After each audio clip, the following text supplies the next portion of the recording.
K. K. K.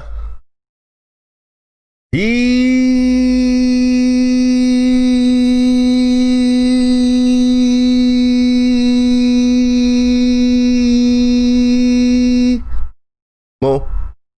All right, good morning to one and all, and we have a brand new show today called Are You Smarter Than a Flat Earther? Because we understand that the global heliocentric proponents believe that they have a certain ability. They believe they have a certain smartness.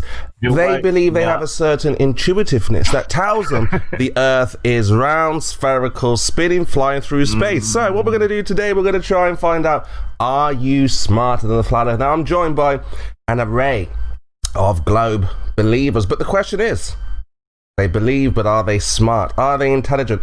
Do they have the ability to work out simple questions and propositions? We're going to find out today. We're going to find out. No, I think everybody did, honey. The whole world still is now. No. Mic check.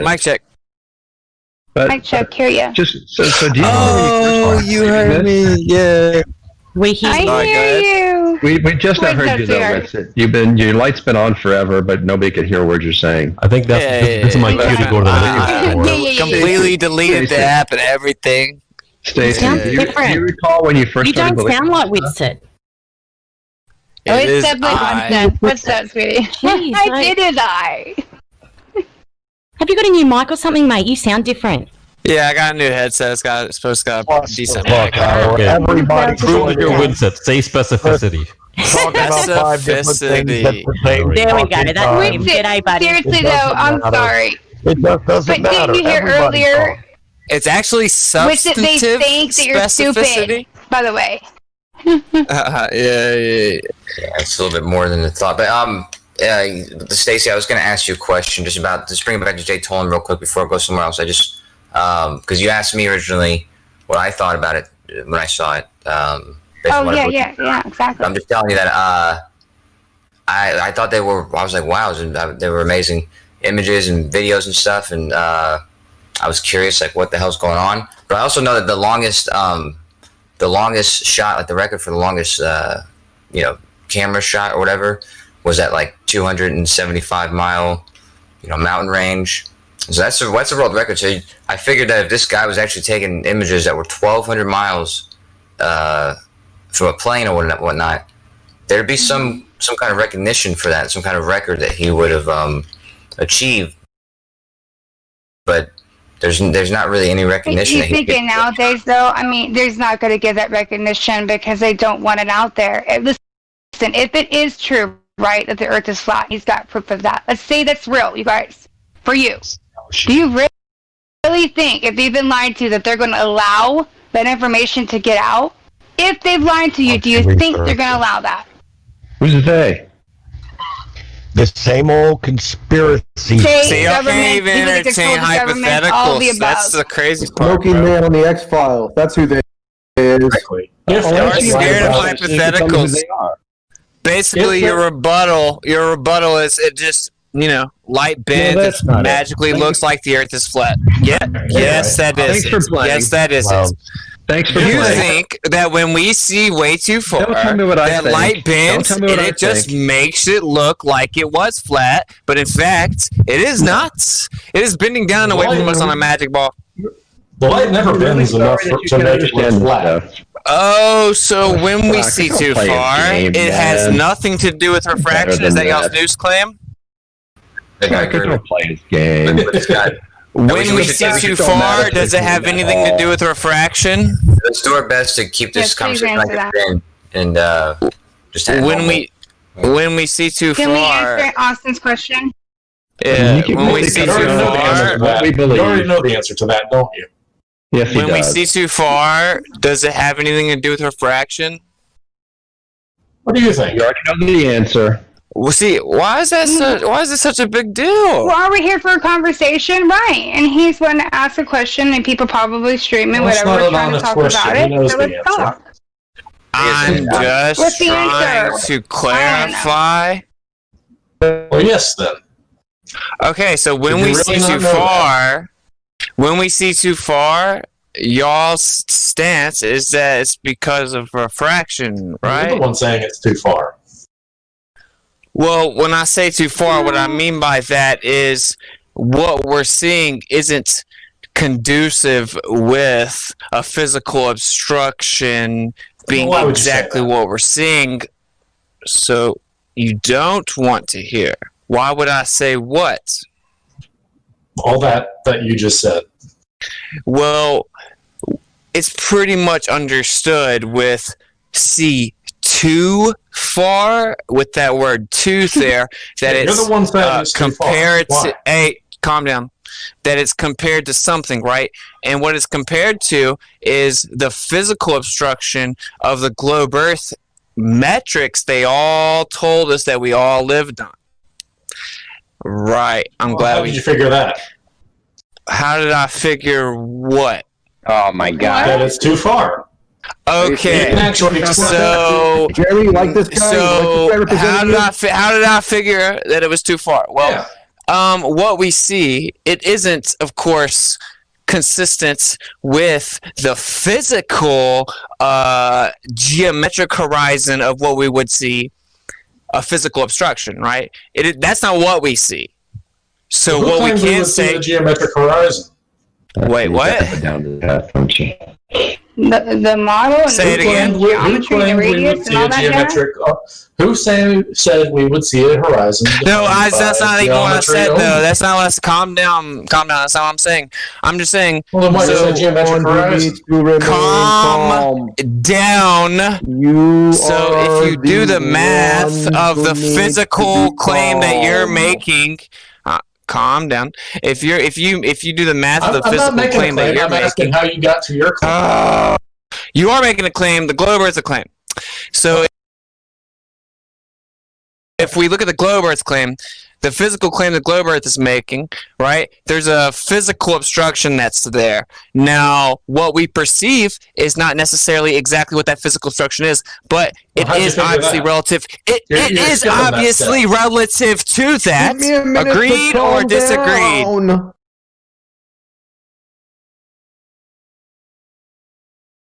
Agreed or disagreed? Well, I can't agree with something when you're skipping a step. How did you figure that it doesn't match?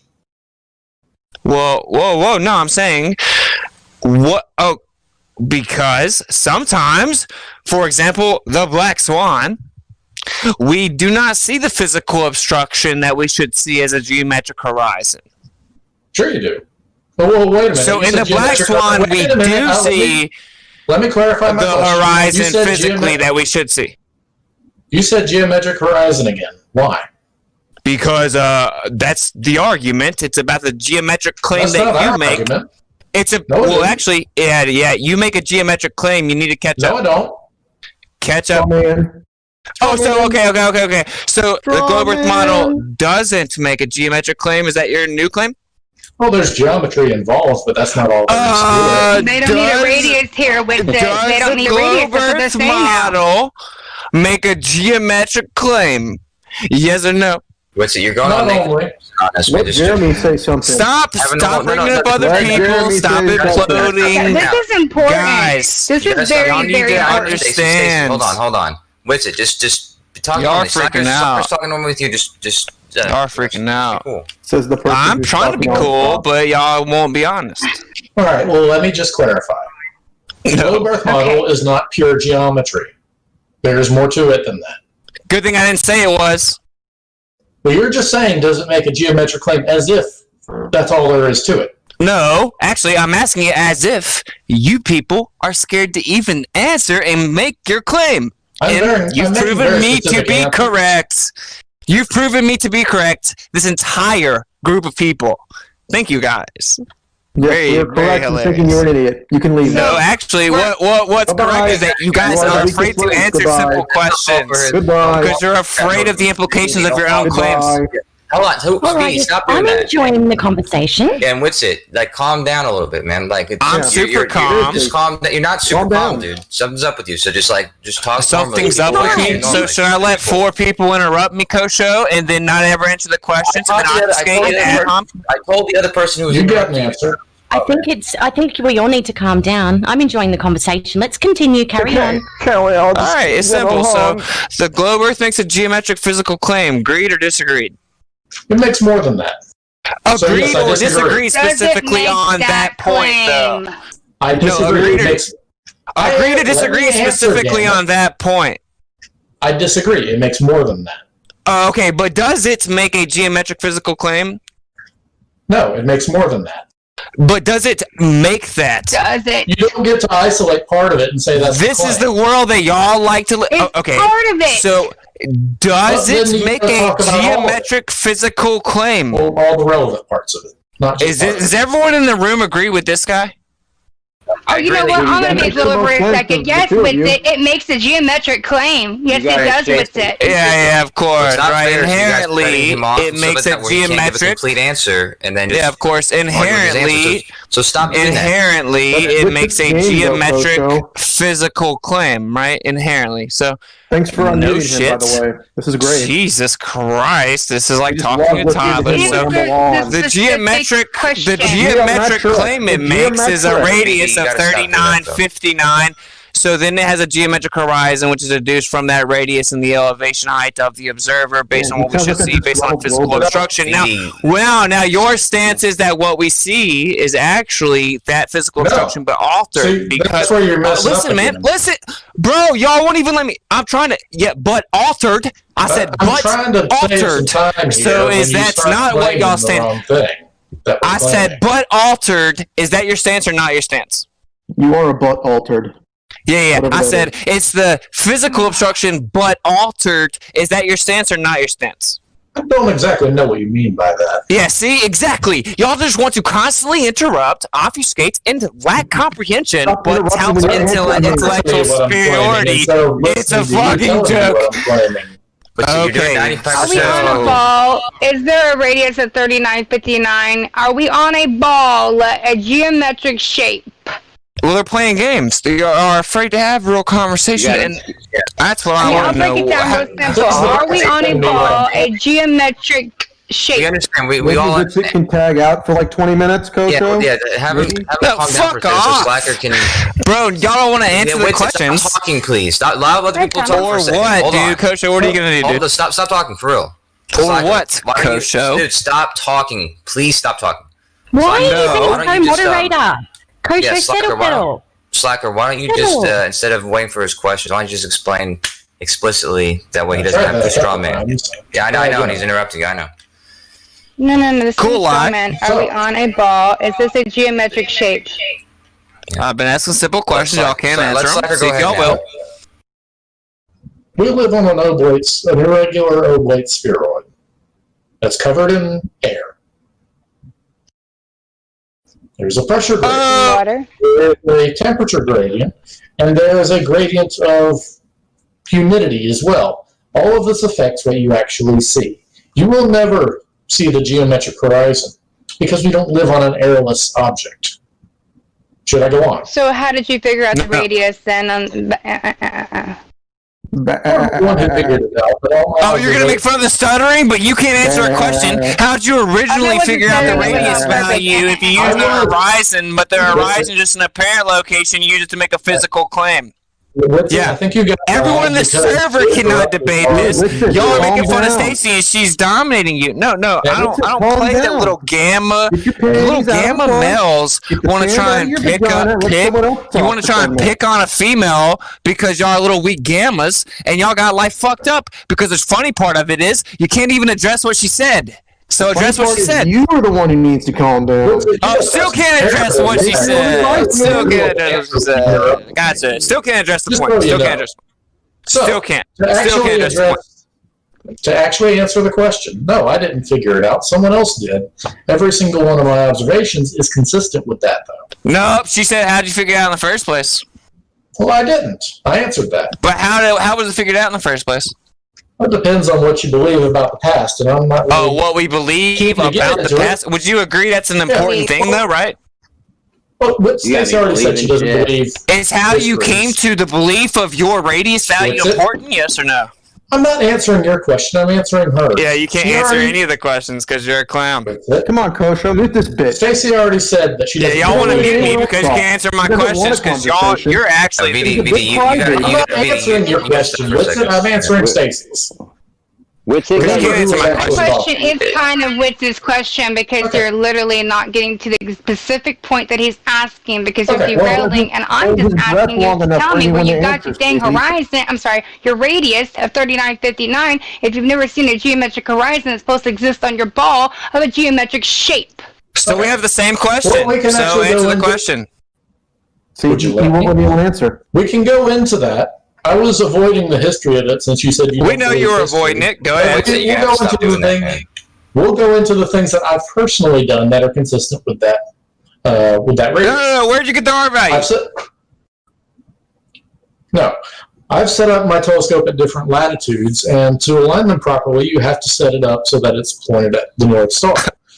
Now, every latitude is approximately 69 miles apart. And as you move each latitude, you have to change the elevation of your telescope to align it by a degree. Okay, so Slackers understands. Anyone else? So 1 degree every 69 miles gives you the radius of the Earth, or the circumference of the Earth, properties of a sphere, yada yada. That's how I know that it's consistent. No further questions, Your Honor. Dude, Witta had you scared to admit you had geometry. That was fucking hilarious. Oh, you do? Listen, shut up long enough for anyone to answer, Jeremy. Get real, man. Yeah, Slacker's being pretty cordial and answering the questions pretty honestly. So, the geometric horizon and the distinction between that and the ordinary horizon. You had to mute me because y'all are bitches. Coach, stop doing that, man. Why'd you have the idea that those two things are distinct in any kind of way. Fuck, what was I saying? Right. So just because you're talking about the actual horizon and not the geometric horizon is not evidence that there's no geometry related to anything that you're doing. Because of course it's all geometry. You're looking at the sphere. But your geometry is based on that geometric horizon that does not exist, that you have never found the R. Where is the R coming from? And then you claim refraction and you don't even have R. Where is R coming from? Because, like I said, there's other ways to get at the geometry of the Earth besides looking at the horizon. Please explain. Like I said, we can look. Like I said, Space.com just said recently the way you debate a flat earthers with the horizon. Correct, though? Slacker was just giving you the answer, but y'all interrupted him. Yeah. I just gave you a reason, and I can go into a little bit more detail if you want about using the North Celestial Pole to get the radius of the Earth. Yeah. Okay, so that presupposes sphericity whenever you wait. No. Fuck him. We're gonna fuck him. Hey, okay. How do you interpret? Okay. For geometric deduction, does that require an actual location? And do you take spherical trigonometry or do you use planar trigonometry? And do you have a z coordinate? I'm not using any trig. Oh, so you're not using any trig? Are you using geometry? Yes. Okay. Trig is just one part of it. And it's not the part trig is using. part of it, but it's not part that you're using. Yeah. Okay, so trig has nothing to do with it. Oh, there's plenty of trig related to spheres, but I'm not using so that's something to do with this. So is it spherical trigonometry or planar trigonometry? I'm not using trig. Okay, so is it planar geometry or spherical geometry? I am talking about the geometry of the sphere. Yeah, okay, so there's a z coordinate? Oh my god. Well, is there a z coordinate? What coordinate system are you using? You use Cartesian coordinates, anything you can bring up. I didn't use any coordinate system. Well, what are you using? Elevation. You're trying to prove the Earth's a ball. You're presupposing sphericity. I'm trying to point out that you don't know what you're talking about. I'm using the elevation angle of Polaris and the distance between. Okay, so is that the actual location of Polaris or an apparent location? Exactly. Elevation angle. That's not. Is that an actual location or an apparent location of Polaris? It's neither. It's not a position. Like location. It's neither. It is not a location. It is. Wait, is that the actual or apparent location of Polaris? It is not a location. It's neither. Yes, it's an elevation. Oh, it's an elevation. Okay, so we see a light in the sky, correct? If you don't even know where it's calm at. down. I got this. I don't have to know where it's at. This is being recorded, right? I think it's important that he be allowed to finish Yeah, just finish your explanation, Slack. No, answer my question. It's simple. You're not stop trying to power trip, dude. I asked a simple question. I said, is it an actual apparent location? Wait for the end of the answer. He said he doesn't have to answer it, and y'all are going to stamp it. Yeah, why can't one person answer him at a time? Because he doesn't let anyone answer. Is Polaris an apparent or actual location? So you understand the question? Is what you use when you see Polaris an apparent? That's why you need to let him finish. He just said angle to Polaris. Yeah, that's all I'm using. I'm not using Okay, so is Polaris that you're using your angle deduction for the origin of the light known as Polaris? Is that the actual or apparent location? I'm not using the location. Neither. It's neither. You're making up a... It's neither? How could it be neither, dude? Because all I'm using is the direction. The direction of what? Polaris. So the apparent location of Polaris. No, not its location, its direction. The direction of what? What you're observing, the visual appearance or perception of Polaris. No, it doesn't work unless you answer it the way he's asking. Y'all lose. Y'all are so scared of simple hold on things. a second. I'm going to let you finish this up, but you guys remember you asked him about the horizon and the distance to and all this kind of stuff. Stop trying to save him. We're talking about Polaris now. Because I don't like muting you, but you're making You've actually muted me like 3 times because you're a little bit. Hold on. Damn it, dude. This guy's like a mess. Listen, they always tell me. Jeremy, hold on. You guys don't want you guys want to run from the radius. Stop. Why? Yeah, that's exactly what we want to talk about. We want to talk about the radius. So let's stop with all the side questions.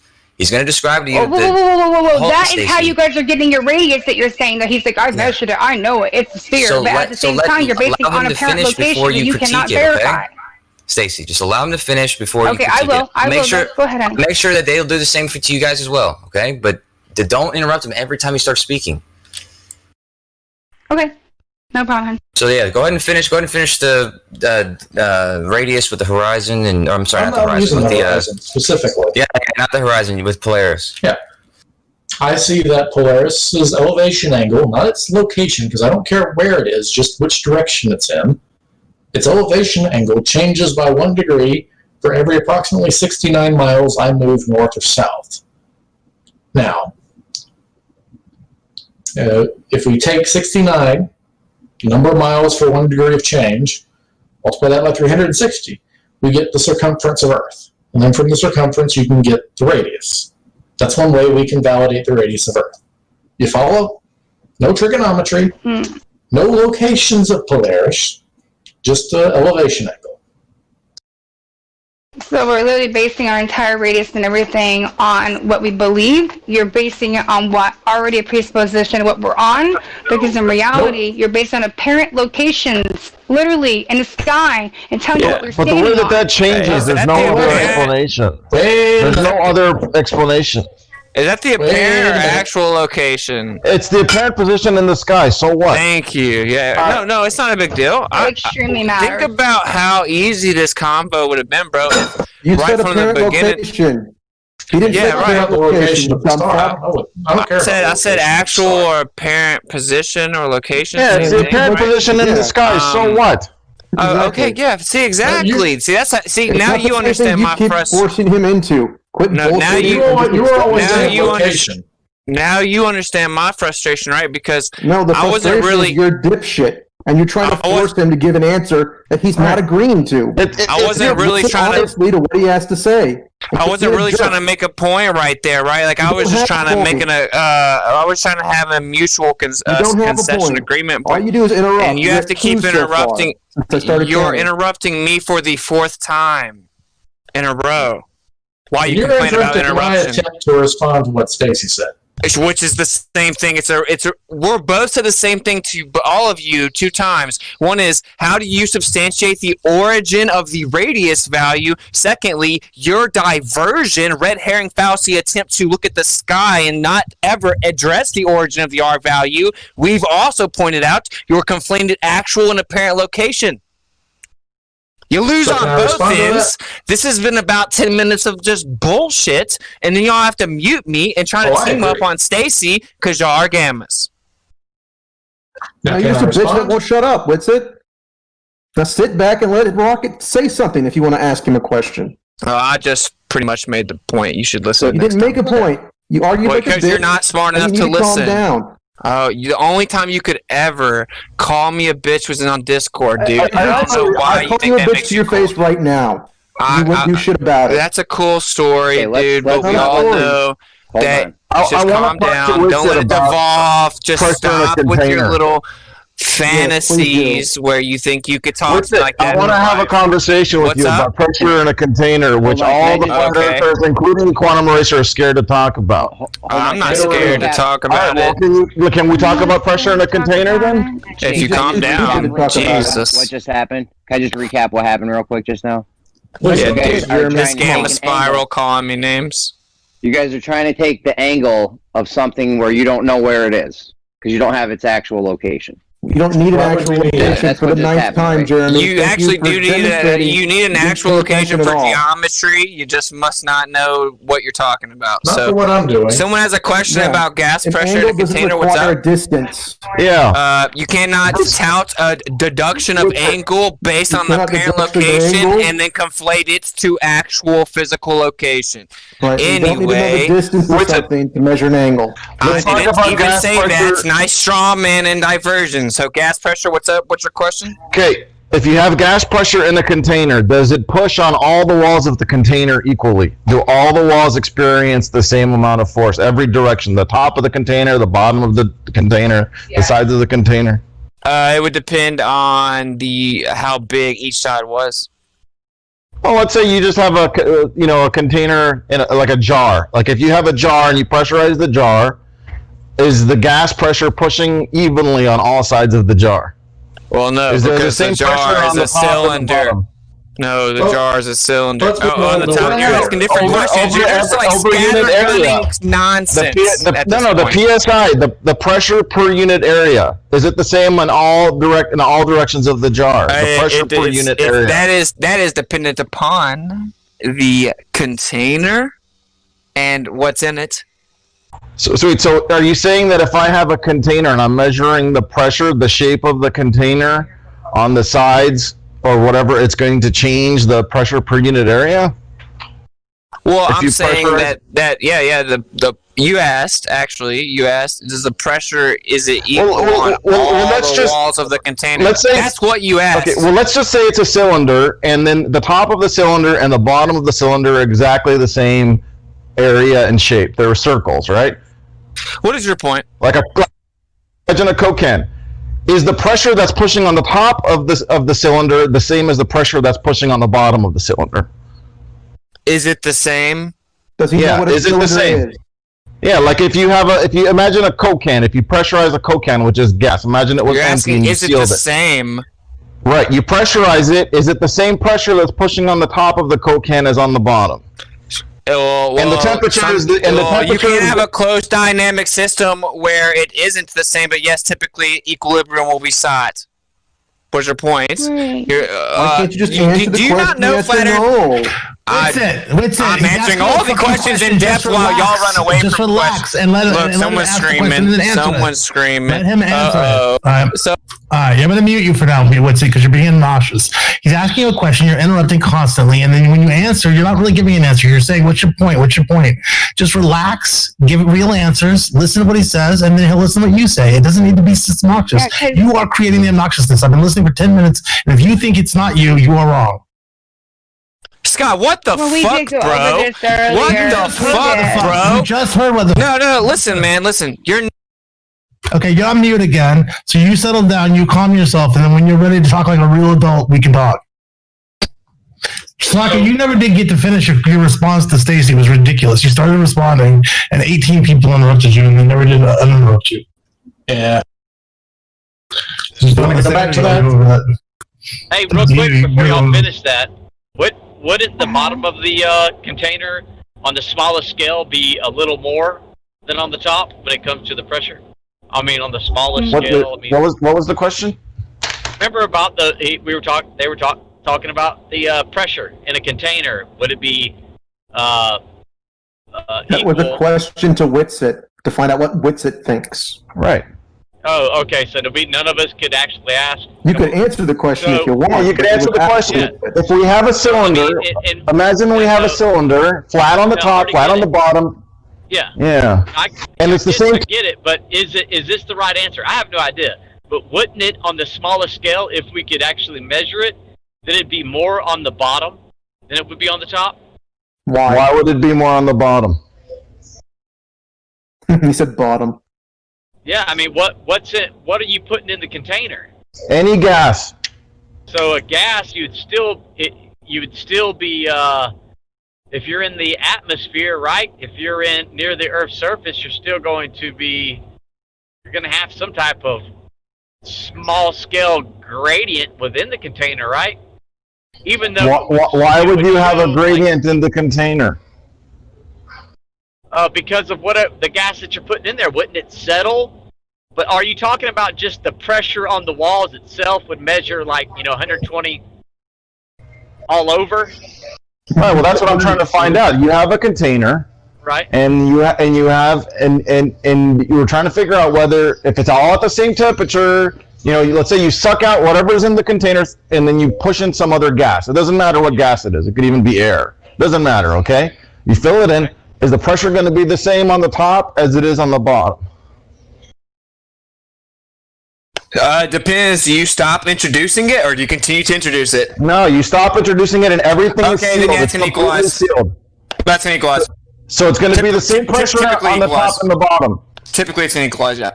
Okay, so then I have a diagram. I have a picture to show you, and I need you to explain something. All right, cool. And right after that, can you explain how you even have the container or the pressure without that container? No, we're not talking about that. We're just talking about we're not talking about that because we got to skip over that because it's a fucking death blow to my relationship. Show me how you get a picture, because I don't know how pictures work, guy.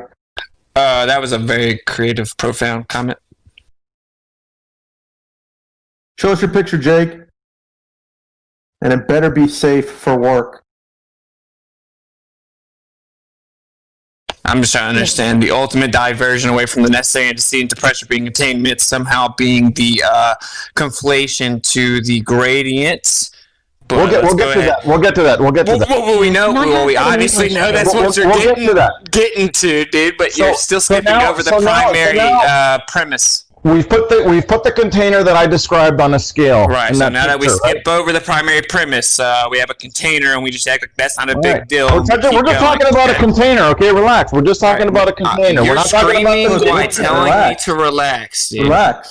You're screaming. I'm not telling me to relax. If you think he's screaming, turn your volume down because he's really loud. Nope, he just freaked out a little bit and just admit, intellectually, because we've talked about this. Come on, that you can't even weigh gas without a container. You cannot ever show me gas pressure without a container. Can we? I want to gas on Earth. They want to conflate the antecedent to quantitative relationship for 4 years in a row, and then act like that makes me dumb. Okay, what's it? Guys, we've got the container, and we're going to weigh it. Are we able to weigh the weight of the gas in the container? Does the weight on that scale change? First, we pull a vacuum so that we suck out all the gas, and we put in a gas. Are we able to weigh that gas on the scale? What does that have to do with the fact that necessary antecedent to gas pressure is a physical barrier container? When you answer the question? No. Can I answer what question? We're not talking about that now. Okay, I just asked you a direct question. Are you scared? Are you scared to answer it, or are you going to answer it? No, don't self-project onto me. We can weigh shit in a container. Okay, can you weigh the gas on the? Can you weigh the gas on the container? Can I weigh the gas on the container? Yeah, of course you need a container to weigh it, dumbass. Thank you for supporting my point. That's not what we're asking. So when you fill the gas in the container, the scale is gonna go up. The container is gonna weigh more with the gas inside it. Yes. And the what's gonna weigh more? Right. When you weigh the container on the scale like this, it's gonna weigh more. It's gonna weigh more when you put the gas in it than when it's in a vacuum. Yes. Okay. Wow, that was profound. Is it? Is it gonna weigh more? Yes or no? Yeah, depending on what you put on and how much you put in there. Yep. It doesn't matter. If we put any gas in it, is it going to weigh more? Even helium. Oh my bro. If we put helium in it, is it going to weigh more? Bro, you're exhausting, dog. Are you going to answer the question? What? I'm not going to answer Wait. 57 rudimentary elementary cookie crumb questions for you for an hour. So no, I'm not your little bitch. So would you like to Time out.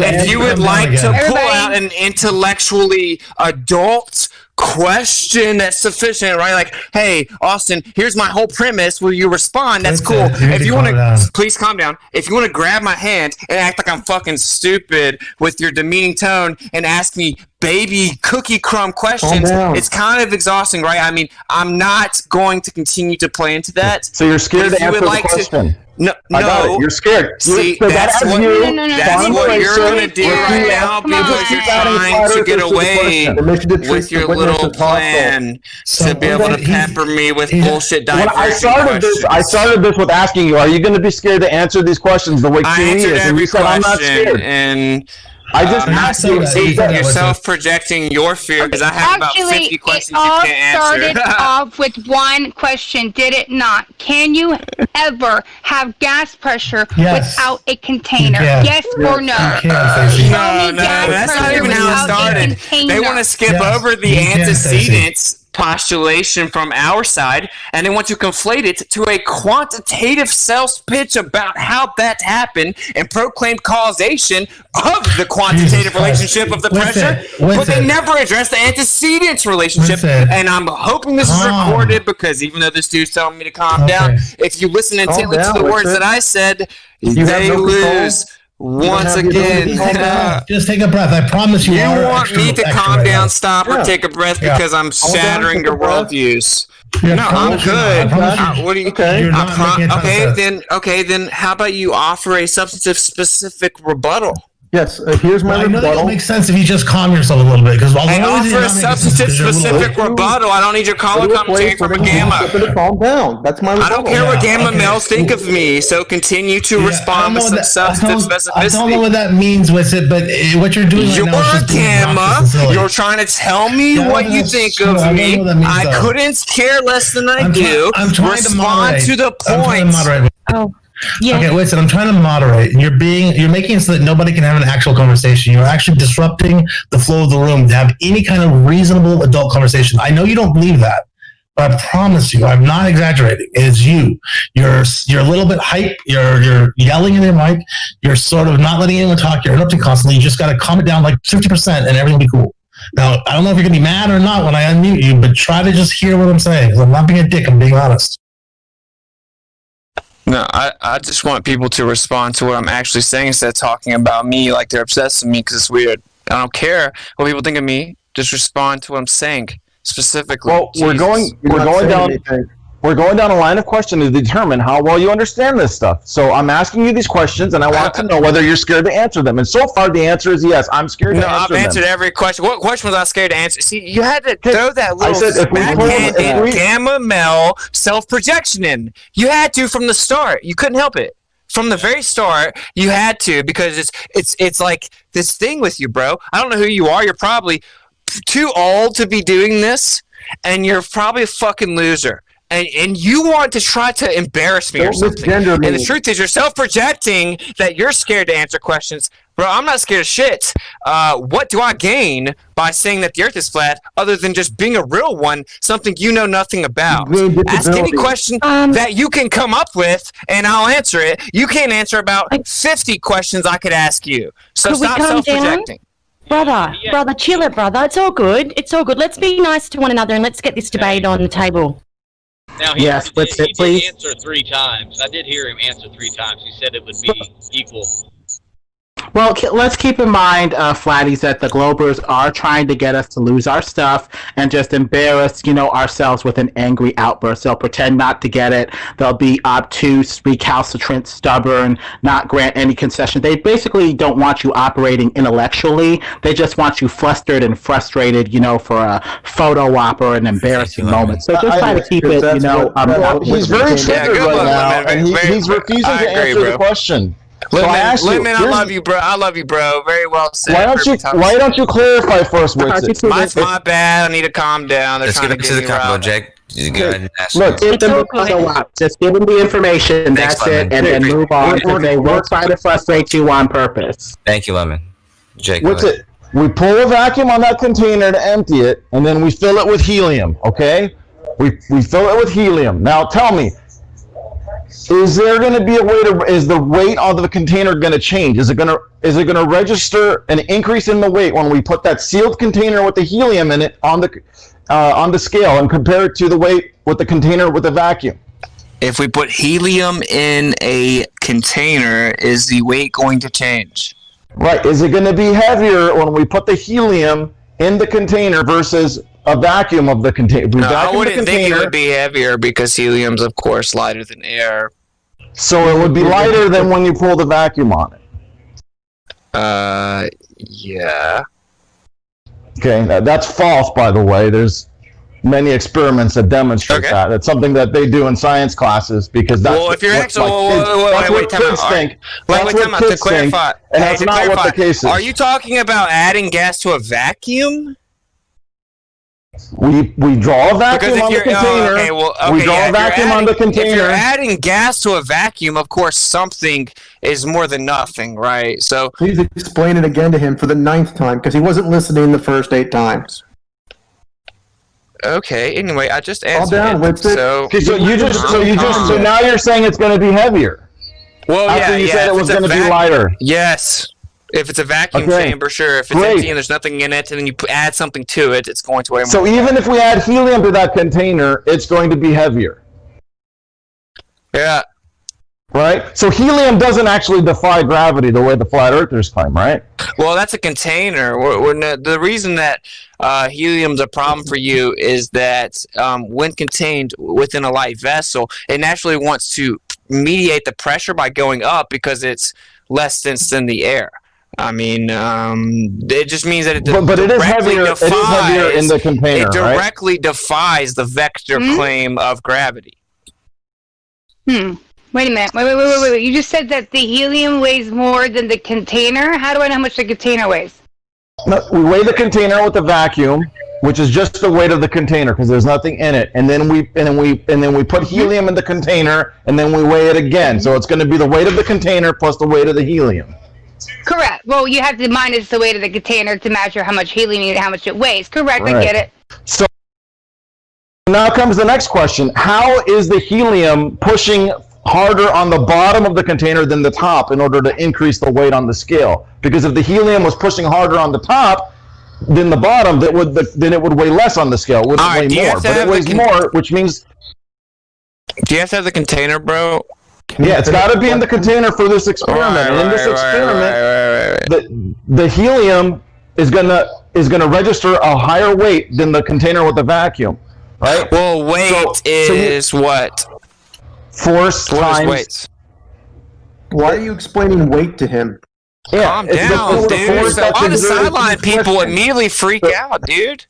Calm down. Everybody calm down, because seriously, you look into weight. They've changed intellectuals understand over the years. Have you looked into that? Listen, intellectuals understand there are some muddy water areas with certain definitions, and so to have a productive intellectual conversation or exchange, you must understand the common ground interpretation or connotation of certain terms that are being used in that discussion. Yeah, if he was being honest and he didn't know what weight was at the beginning of the conversation, he would have said it then. No, it's not that I don't. It's not that I'm being dishonest or don't know what weight is. I disagree with what you're overlooking as your connotation claim or causation of what weight is. So said weight, you should have asked earlier. If you knew you had a different definition of weight than the rest of us, you should have provided that at the beginning. Okay, well, I was still answering your questions, entertaining you because you said I was scared of your questions. No. So, and if I had said that, you would have said, "See, you're scared of our questions," and then everyone would have jumped in and said it. So, moving on. Now we have to determine. What's your rebuttal? Hold on. You actually have a rebuttal? We have to figure out why is the helium pushing on the bottom of the container harder than it's pushing on the top. What is causing that? What is causing that? Yeah. Why does the helium push on the bottom of the container harder than it pushes on the top? Why? Because it's trying to get up where it wants to goes up. But why? Oh my! So then it would be pushing higher on the top. Well, why? Where it wants to goes up. So. But any gas that we put in there, even gases that are heavier than air, it's gonna push down. It doesn't. Doesn't have to be helium. Helium pushes down too. What is your point? My point is, there's got to be some explanation on the flat Earth why the gas pushes on the bottom of the container harder than the top. Okay, so if there has to be an explanation on the flat Earth, what is your explanation on the globe Earth? On the globe. Gravity. Gravity. Okay, Gravity. So what type of gravity exactly? Doesn't matter. The same type of It doesn't matter. Oh my god. Yeah, downward acceleration. What kind of gravity The mechanics of what creates the downward acceleration is irrelevant to the conversation. It's a downward acceleration, and whatever the root cause behind it is, it doesn't matter because it's there and we can measure it. Okay. Who cares how it works? Your claim is calm down. Your claim is it's irrelevant to the conversation because of the effect of 9.8 meters per second squared. That's an agreed upon general average of an effect. Stop interrupting me. That's a general agreed upon average of rate of fall of downward acceleration. That's an effect. That's an observable phenomenon. We metrically represent it or describe it. 9.8 meters per second squared. Agreed upon average of an effect that generally occurs. That's what that is. Gravity claims causation. Generally. You cannot conflate those two. Period. Now, just to be clear, gravity is what we call what happens when that causes things to fall. There's a bunch of different explanations for gravity that are often shorthanded to just gravity, but those theories or explanations are not the observation itself. You just said gravity causes things to fall. Listen, the effect of things falling is one thing. Gravity claims causation. See, this is why I'm trying to clarify when you're just sticking to one word. Gravity is the thing that happens. We have explanations for the things that happen that are often shorthanded to just gravity as well. No, the thing that happens is things fall down. If we want things fall down, you claim the cause of that being gravity. Those are two different things. You are, once again, after I prefaced this, you are conflating cause and effects after I literally prefaced it by saying don't do that. So you're conflating cause and effect. So the effect of something falling is not the same as the claimed causation of gravity. I said the gravity was the thing for why things fall. Yeah, exactly. Gravity claims to be the cause. Let me finish. We have different explanations that try to detail that cause that are often shorthanded as gravity. We're not claiming the details of that cause when we just say gravity. Okay, an acknowledgement of the effect is not synonymous with a claimed causation, even if your claimed causation is open-ended. Okay, isn't that what you just said? But you acknowledge that there's an effect that's going to make the gas push harder on the bottom than on the top. It's going to. Whoa! Right? You're freaking out. But I'm just asking. I'm freaking out. I'm trying to get you to explain why it pushes harder on the bottom than the top. If you assume weight equals mg, you presuppose the connotation of g. Now we're discussing g itself.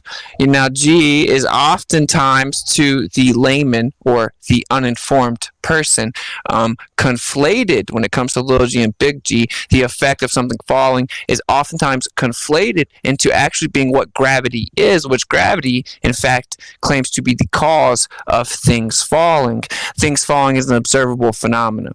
We have an agreed upon average of how fast those things will fall. That's 9.8 meters per second squared. Once, of course, the downward trajectory is chosen, that's an agreed upon average of how fast it will fall. It is conflated to majority of the public to mean the claimed causation is the effect, but of course they are completely different things. And that's fine. That acceleration is called period.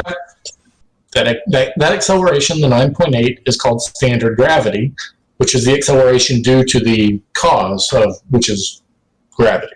Wait, see what you just said? Will you repeat what you just said? A downward acceleration of 9.8 meters per second is often called standard gravity. That acceleration is caused by gravity on Earth. Okay, so that acceleration isn't the cause, right? So gravity claims to be the cause. Right, so gravity claims to be the cause, so the observable phenomena itself isn't evidence or proof of the claimed cause. Okay. Okay, so that's what y'all were doing. Y'all were conflating.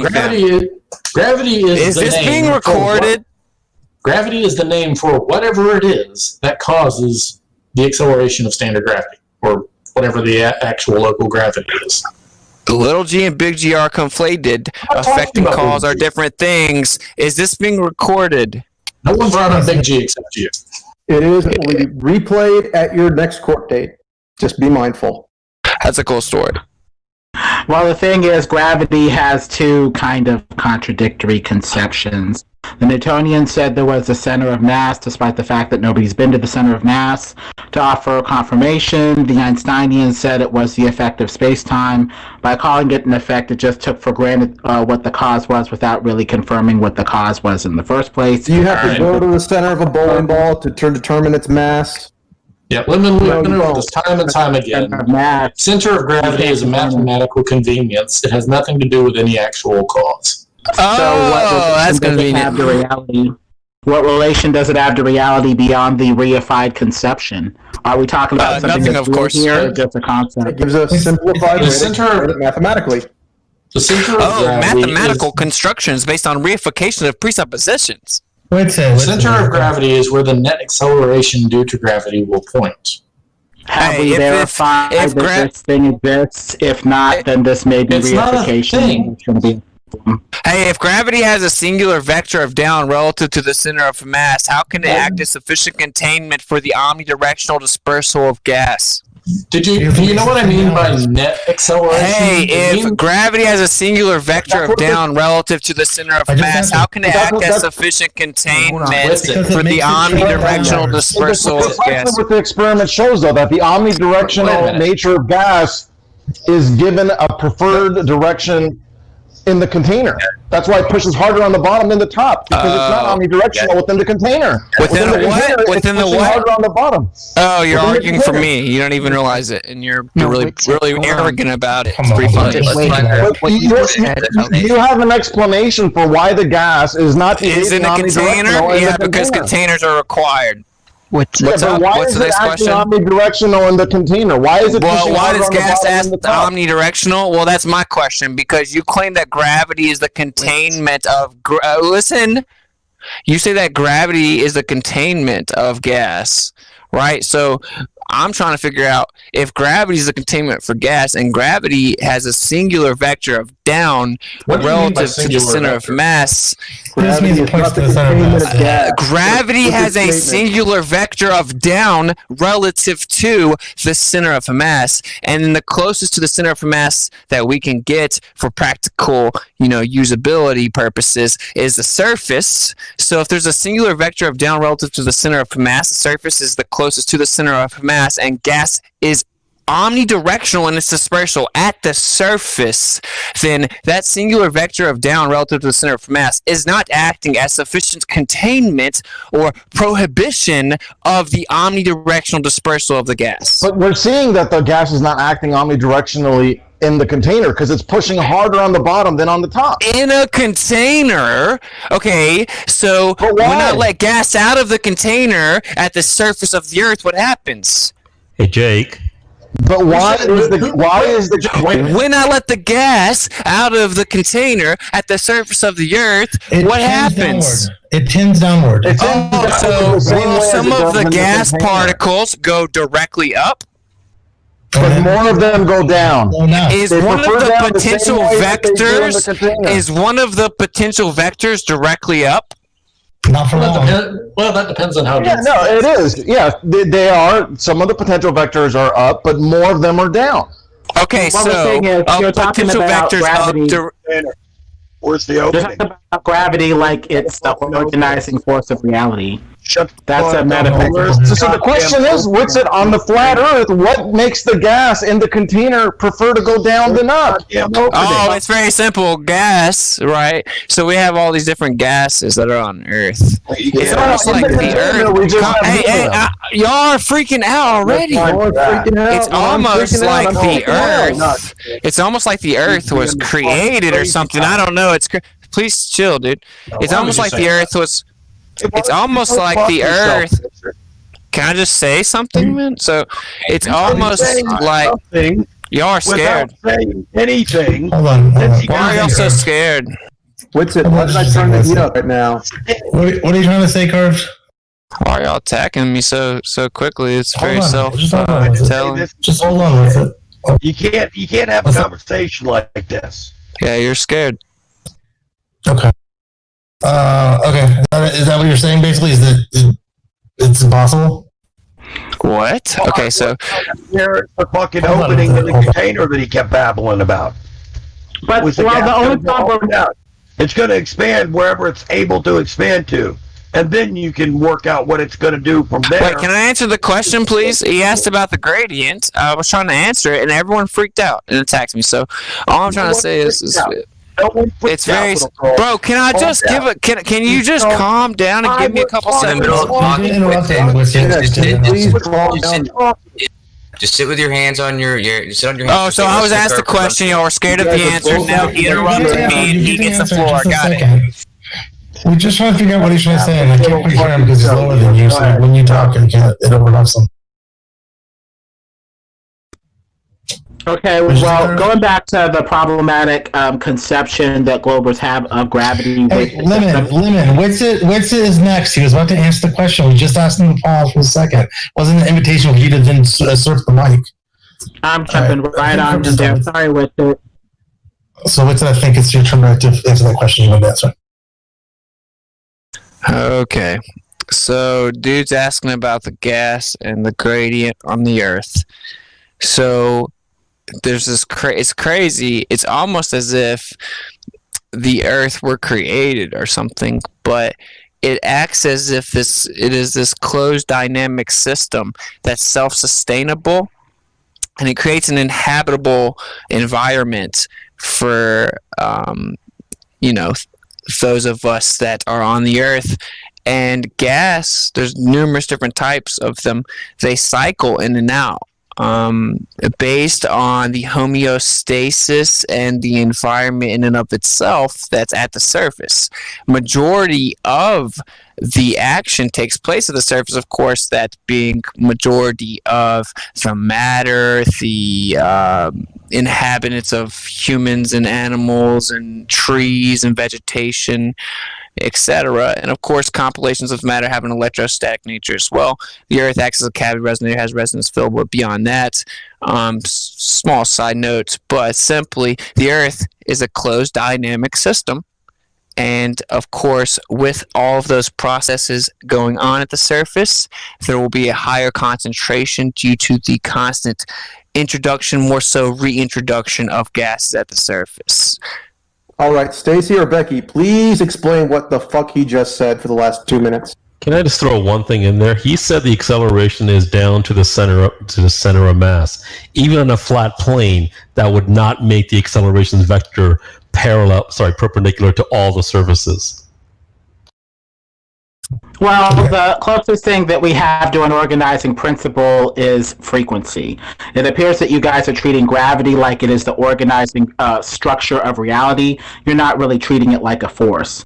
You didn't treat it like a force from the Newtonian conception where it's going to the center of mass, and then you changed it to the curvature of space-time. That basically makes gravity the mass itself and everything around the mass in space-time. At that point, you're talking about the structure of reality itself. So if you're going to make that sort of metaphysical claim, you have to go with what gives you organization, and the closest thing that gives organization like that is frequency. Put salt on a cymatic plate and it will organize itself into different shapes and different structures there alone by the frequency. So the closest thing to go with what you're really talking about, the thing that organizes reality into an up and down, left, right, whatever structure, is really frequency. It's not really gravity.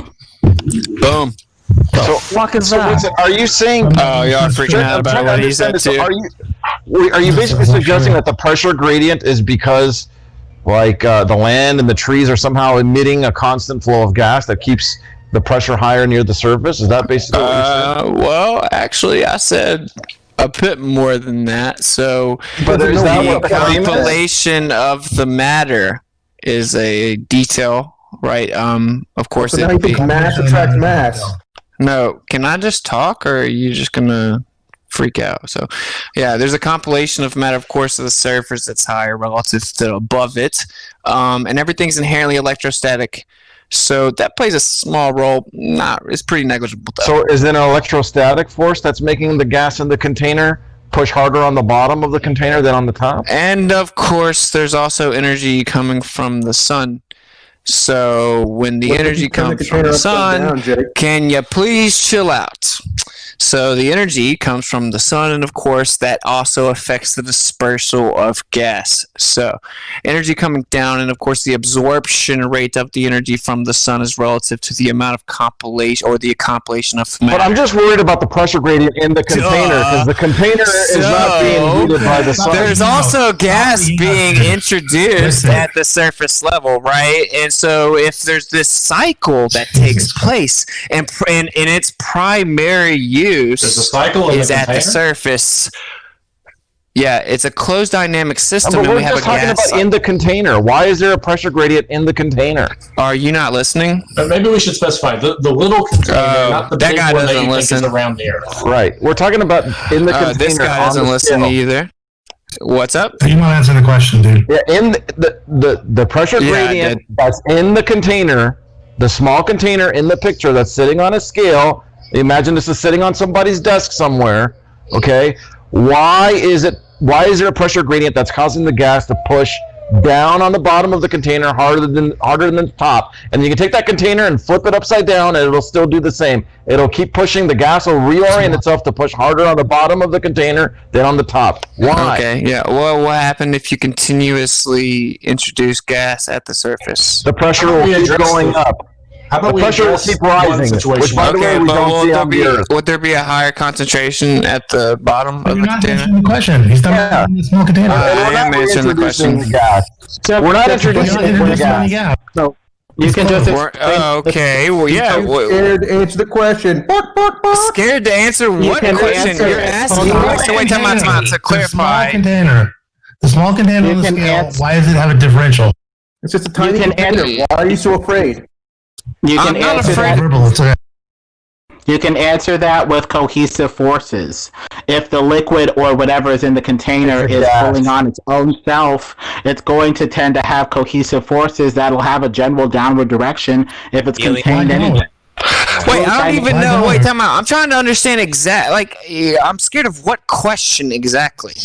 The question is, if you have a container like a box, okay, a box on a scale in the lab, if you have a small box and it's sealed, there's gas inside of it. Inside that box, the gas will tend to be pushing down more than up. And the question is why? Does it always happen with all the gases? Yeah. Okay, so with all the gases, you're saying that there seems to be a downward bias. Yeah, inside a closed container, if you put the gas inside this closed container, seal it up, there's going to be a downward bias inside that container. Okay. Did you account for the electrostatic nature of the gas particles? That's very seems like you lost. Damn, I was so scared of that question, dude. Holy shit. I was trembling. Yeah, that question had me trembling, bro. Yeah, why would that cause a force to be acted on? Wait, what? Why would what? Electrostatic? What? Do you not know what electrostatics is? Yeah. Yeah, they don't really. You do? The gas would need to have some kind of a positive or a negative charge to be acted on. Okay, so and the box. Are you saying that the gas is going to not be electrostatic? It's neutrally, right. It's not an ionized gas. It's neutrally charged, so it's not going to be attracted. So you're going to use specifically a noble gas? We could use any. That's not what you said. Okay, so you're saying you're going to use a neutrally charged gas. Right. Regular helium that you buy in the store is not an ionized gas. It's neutrally charged. Okay, so is it electrostatic? He doesn't know what those. No, because it's neutrally charged. It won't be attracted. It won't be attracted to an electrical field. Okay, it's neutrally charged because the protons balance it out, but that still means that there's a charge there inherently, correct? You understand? Okay, cool. So you need to research resonance. You need to understand the resonance of electrostatics, or more specifically, dielectricity, and the way that. Okay. So Here's the point. hold on a second. The presupposed causation of gravity is bullshit. Hold on a second. Everything is inherently electrostatic. It's very simple, bro. Hold on a second. Hold on. I did. If you want to go with that, we'll go with it. But now you're going to say, how is the gas kept from being sucked into the vacuum of space? It's the electrostatic charge of the gas being attracted to the well, so you're trying to use mine, but too bad it doesn't work. But too bad it doesn't work. It's so negligible. It's so negligible. No, I'll teach you, but you need to calm down. Okay. Yeah. It does exist. It does exist, but it's negligible. What's that? Why y'all gotta interrupt me? Over talking everyone. He's trying to tell me what my argument is. You won't stop talking, dude. You won't stop. Because he's trying to tell me what my argument is. It doesn't matter, though. It doesn't matter. It's self-contradictory because if you overtalk every single time, whoever's talking right now, can you just give it a second? Because if you overtalk every single time, no one can hear anything anyway. We can't hear that you're saying he's misrepresenting you. We can't hear what he's saying. It just becomes noise for everybody. So it'd be better to wait till he's done and then point out that he misrepresented you. Okay, fair enough. But I mean, I'm gonna sit for 2 minutes. I mean, don't just say my argument wrong. Whatever, go ahead. If it's really negligible, it wouldn't be measurable. Okay, so yeah, it's negligible in the sense that it isn't affecting the omnidirectional dispersal of gas. It is because it's greatly increasing the weight on the scale. Look, you're freaking out. Okay, so if I take a helium, listen, if I take a balloon, not a helium balloon, just any balloon. Right, I got a balloon and then I rub it on my shirt and I put it on the wall. It's gonna stick on that wall. That's because it's electrostatics. It's gonna keep it to the wall. Obviously, gravity's nowhere. So gravity's not anywhere to be found. Gravity's not anywhere to be found. So we know electrostatics. We know electrostatics is dominant over the purported gravity, not a force acts like a force bendy space-time shit. So we know that. We know that. Now you attempted to why can't I finish? Let Jake respond. Now, dude attempted to. Yeah, man, really, he's telling you. Let him respond. They are scared. Wait. Let him finish his point.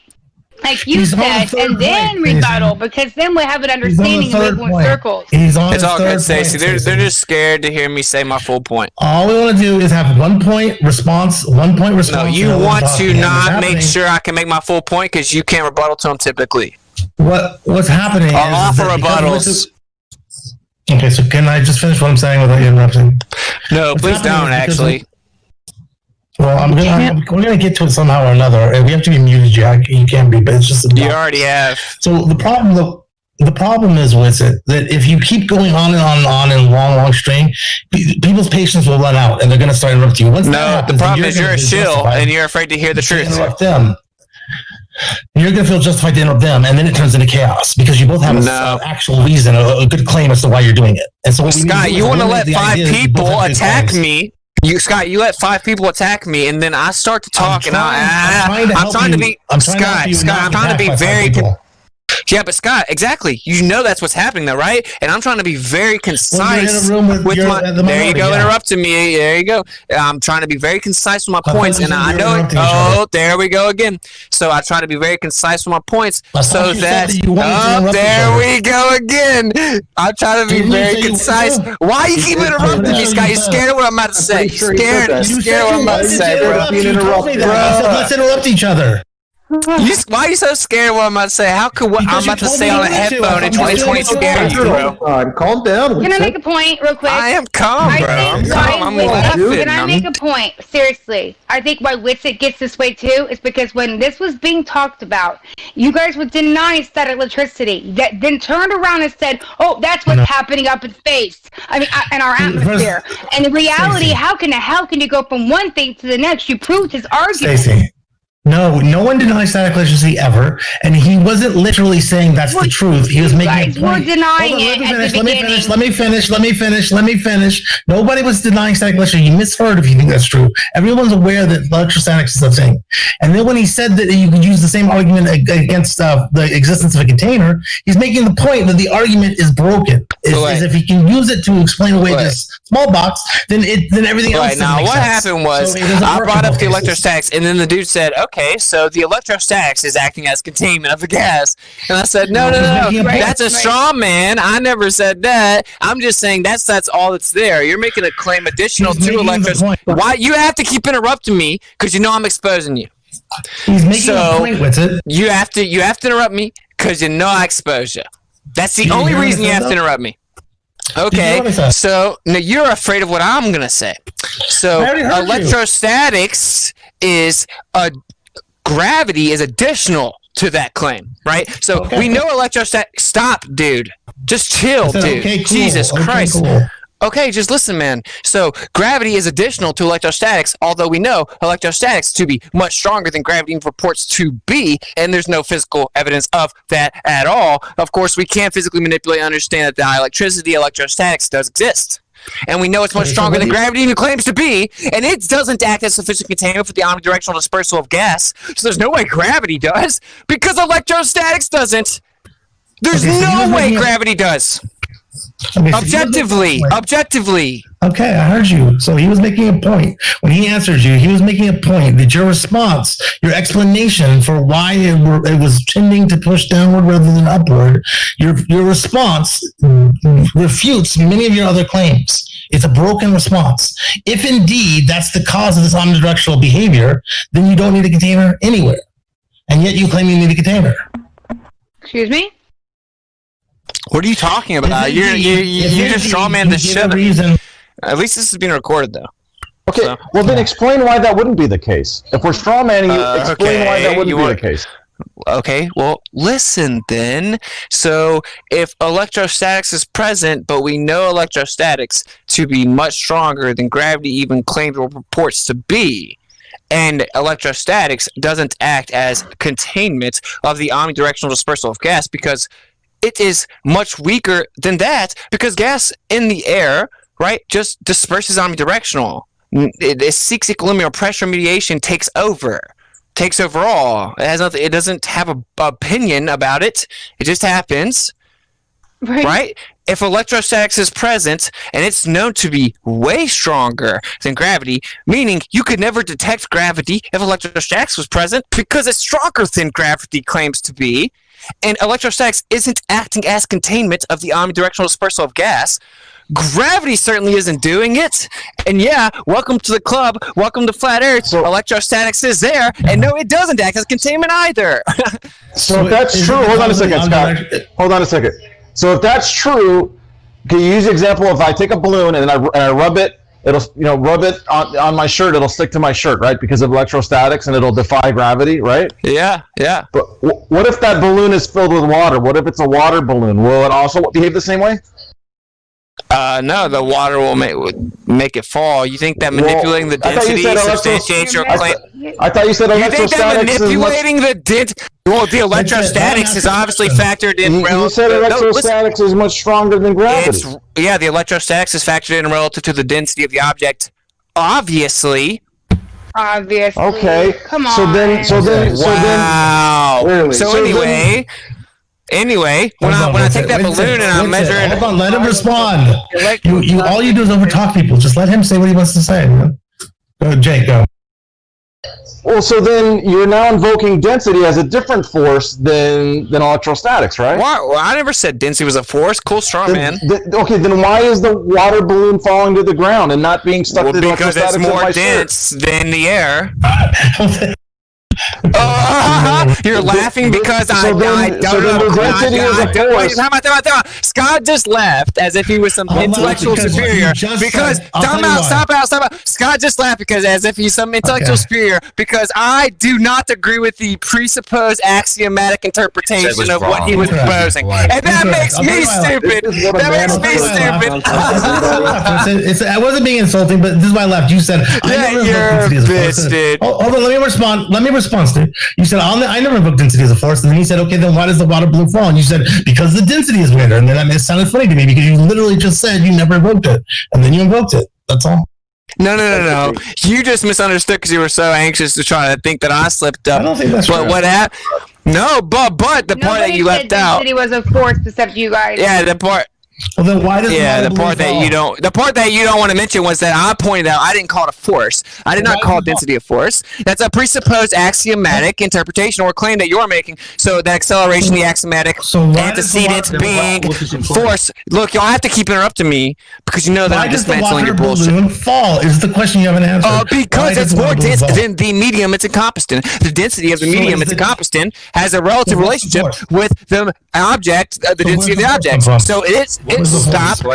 It seeks equilibrium because pressure mediates. Not heard.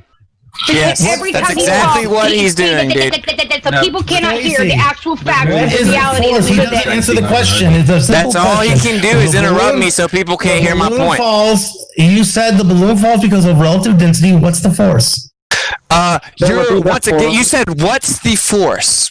So once again, I'm not claiming a force. You're claiming the axiomatic assumption that for acceleration, the antecedent is force. You're claiming the causation of the force. What I'm saying is that the direction of equilibrium that is sought is relative to the density of the object, relative to the medium it's encompassed in. So you think you're making additional claims void of physical empirical evidence, trying to flip the script onto me via straw man's at a rudimentary level, and it's not going to work. Interrupting me is not going to change that either. You're just going on and on. You just add all this extra stuff in order to get people not to respond to the original point. If you were really as long as it's being recorded, I'm good because you just lost. Listen to my response. This is my response. Are you making an argument that acceleration happens without force?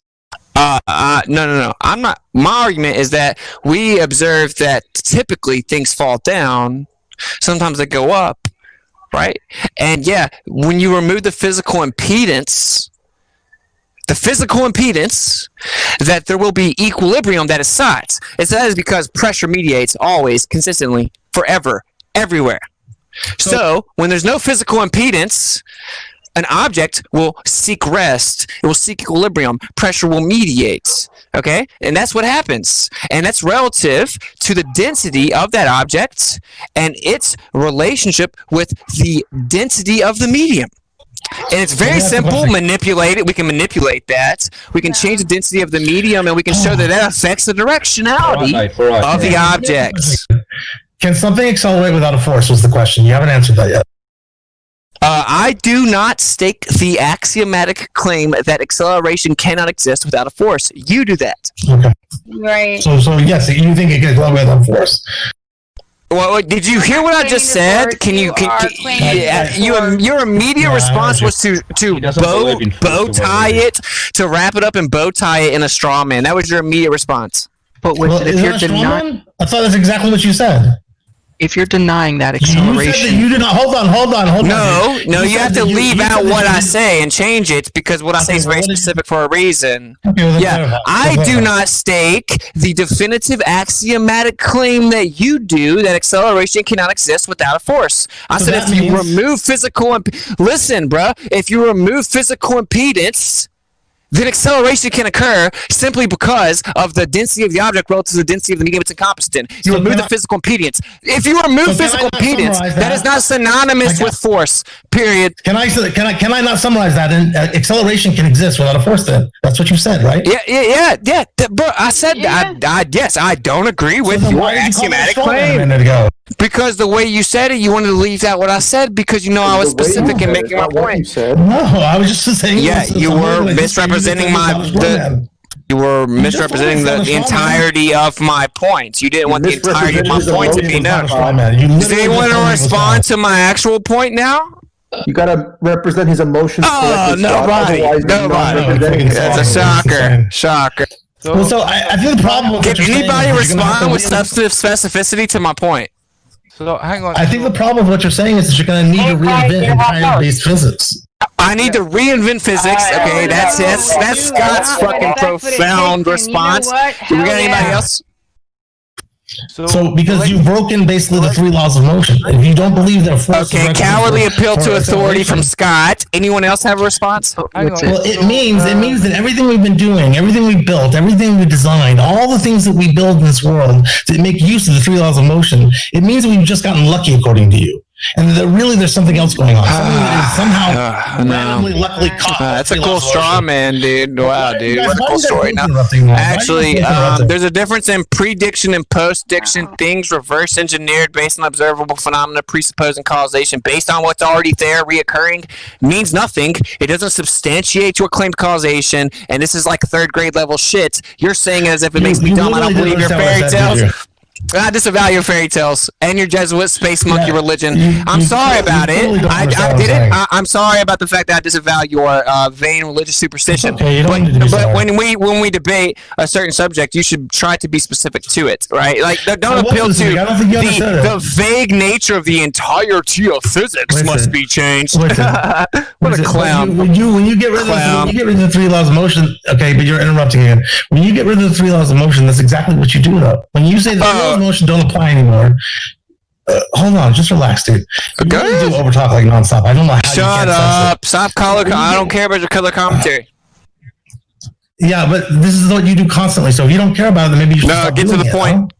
Do you want a consensus vote whether you're doing it? Get to the point. No, I don't want a consensus point. I don't want a consensus vote within the echo chamber. Jesus, Stacey, you think that we're the ones that interrupt him? This is ridiculous. No. I'm just asking for points now. Well, there's like 10 people asking me questions, and then when I respond to one of the 10, you act like I'm... Winston will not let me talk because he is obsessed with being the one that talks constantly. That's not true. Here's the point. If you get rid of the three laws of motion, you... What? It's called a gish gallop. Oh, look at this about a minute of bullshit. Do you have a response of specificity? Okay, if you would not interrupt, I could make it. So here's I'm just sitting here. For all the mechanics and buildings and objects and vehicles that we built, right? They're all based on these three laws of motion, right? These are one of the fundamental aspects of base physics. Agreed? So if you're saying these three laws of motion... No, disagree. They're all based on all three laws of motion. Is that your claim? But yes, all three laws of motion apply to every single one of them. Yeah. All three apply to every single one of what? Yes. Every vehicle, every object, every mechanical device we've ever made. Everything in this world, you're saying? Okay, so on the local scale, in the natural world, the laws of motion apply. So I'm saying, if you're saying that these aren't true, that you don't really, that don't make sense, so you don't need a force. No, they're not true up in your fairy tale space medium.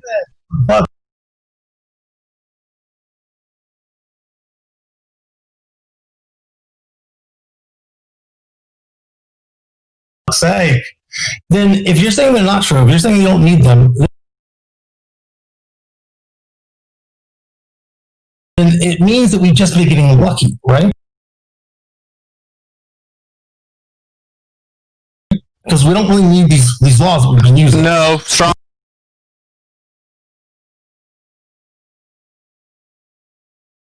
Man, we're getting this to work because man, when you see something, it's not that we're just getting lucky.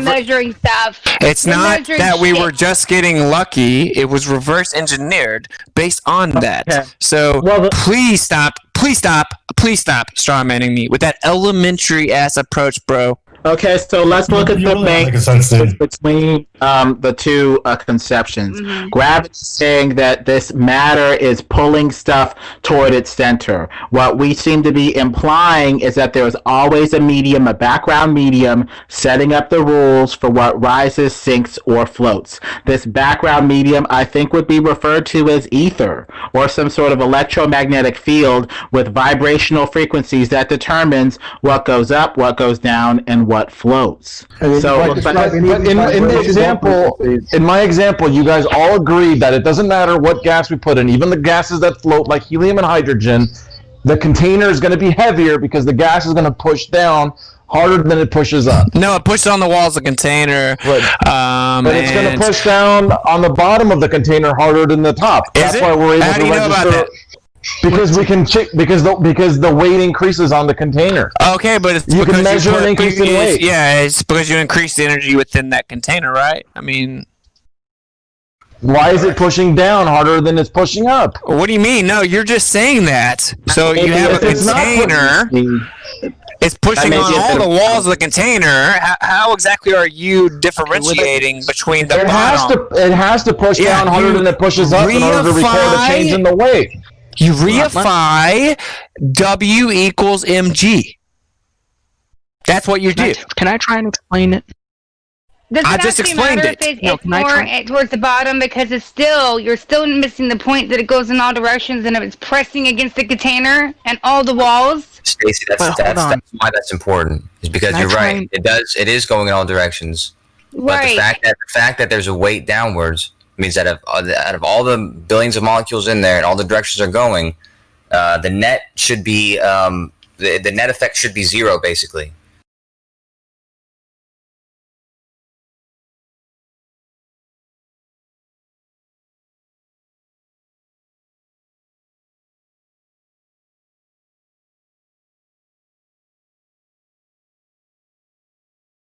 But there's actually a net effect, a net force downwards, which tells you that out of all those molecules and stuff, the average is actually pointed downwards, meaning that there's a force. Well, you're just assuming that whenever you register weight, that your definition or interpretation of weights is accurate, bro. What's it? Hold on. Well, can I? Wait, Kosho. Kosho, can you respond, bro? Yeah, go ahead. Let Kosho respond. Let Kosho respond. I'm going to respond by saying that we allowed you to not get interrupted with it, so please stop interrupting us. Okay, so he can't answer. Yeah. And what was your question? Just say it one more time. He said you're conflating the fact that the weight increases, that weight equals mg. That there's some other way that the weight is increasing than weight equals mg. So the way that those things are calculated is not by guesses or anything like that. They actually have these different volumes of different gases weigh different things, which tell them that the different mass is giving it a different force. Okay, So it's not a guess. Anyway, it requires the application of W equals mg. Yeah, that's right. Oh no! It just has to. It has to do with why is there an increase of a force? Why? Because all the scale does is it measures a force. How do you know there's an increase of a force? Because that's what the sensor on the scale registers. The sensor on so the scale doesn't register weights; it registers force. Right. Right. So actually, it measures acceleration down. No, it measures a force. It measures a force. Right. It measures a force. Wow, that's a cool story. So that's how a scale works. It does require, of course, it does require weight to equal mg. Correct. No, I can take the scale and put it against my. Does it require weight equal mg? No, it doesn't. Because I can take the scale and I could put it against. I could take the scale, put it upside down, and put it on my ceiling, and then I can use a leg press and press with my arms and legs and my hands and increase the weight reading on the scale. It's measuring the pressure. Yeah, it's measuring a force. It's just measuring a force. That's all that it's measuring. It's measuring the pressure mediation. Yeah, pressure is force. Okay, pressure is force per area. That's a cool story. So presupposing causation, though, but presupposing. Yeah, okay, but presupposing causation of weight being mg is a different ballgame that seems to want to keep getting diverted. It's just measuring a force. That's all the scale is. And what we're seeing in the container is that the gas is creating a force that's stronger on the bottom of the container than on the top. How do you know that? How do you know that? How do you differentiate between the top and the bottom? Because the force on the scale increases. But you put something, you added material where there wasn't. Right. But you're saying the material that you add pushes on all sides equally, meaning the forces would cancel out and the scale would register as zero. No, because you still added material. Can I try and... There'll still be a net material gain. Yes. But the material that you added pushes in all directions. And then that comes full circle to the reification of W equals mg. No, stop making noises, it really doesn't, though. How does it not? Because you add a material, but your claim is that the material added pushes in all directions equally. If I stand on one side of a box and you stand on the other side of the box, and we both push equally, does the box move? Yes. No, it doesn't. It moves inward. Yeah, it No, it does. doesn't. It collapses on itself. What I'm trying to understand is, what are you even talking about? So, if you add volume or material to the chamber, of course, you've added material to the chamber. So, yeah, you're acting like you can skip over. You're acting like you can skip over the increase in density, right? And then conflate that to how that. Wait, time out. Then conflate that to a presupposed causation of downward bias, and that's literally what you're doing. And I'm glad this is being recorded. There was no increase in density. What are you talking about? So when you add gas, right, to a vacuum chamber, there's no increase in density. Is that your claim? Right. Because density is a property of matter. You want to stick with that one, bro? What's up? Density is a property of matter. It's not a property of nothing. So if I have a vacuum chamber and then I put gas in it, did I increase the density? I wouldn't go down this route. Go back where you were before, because you were doing. Wait. If I put gas in a vacuum chamber, did the density increase? No. You want to ask one more time? Oh, it didn't increase. Increase, bro. Okay. Regardless, he agrees so a with vacuum you. chamber isn't less dense than a chamber of gas. Relevant. That's not even the argument. That's fucking hysterical. That's what it is. The argument is about the direction of the force of the gases. You had agreed. Presupposed. Listen, you gotta stop doing that, man, because I'm not gonna stop myself to ask you to stop. So just stop, okay? And I'm not gonna interrupt you. But yeah, when the gases are in there, the way the gas behaves, the way we all agree they behave, is on average they should be wandering in all different directions. They have the opportunity to go all different directions. So on average, the net force of a certain amount of gas should be zero. And if you put the scale anywhere, up, down, left, right, whatever, it should be zero. But what happens is, if you put it at the bottom of that gas, there's a net force acting against that. And that's what tells us that there's an actual force going in that direction, accelerating the gas in that direction. You increased matter. Here's the thing, it doesn't matter. The matter Why that we're not? increasing it by goes omnidirectional, like you said. Okay, so the matter that we increase it by doesn't matter. Yeah, no, I said the fact that we're increasing it doesn't matter. The fact is that the right. So the increase in matter doesn't matter. That's your claim. Yeah. The fact that we increased it is not the point. The point is, if you have a container, bro, if you have a container on a scale, and then you introduce matter to it, and then there's a change in what the scale reads, you're saying it has nothing to do with the increase in matter? Hold on a second. So here's where the whole thing falls apart. The claim of the flat earthers is we can't have gas without a container because the gas is in all directions, so the gas would just escape into space. That's the claim. And our rebuttal is that no, there's a force that tries to keep the gas towards the surface.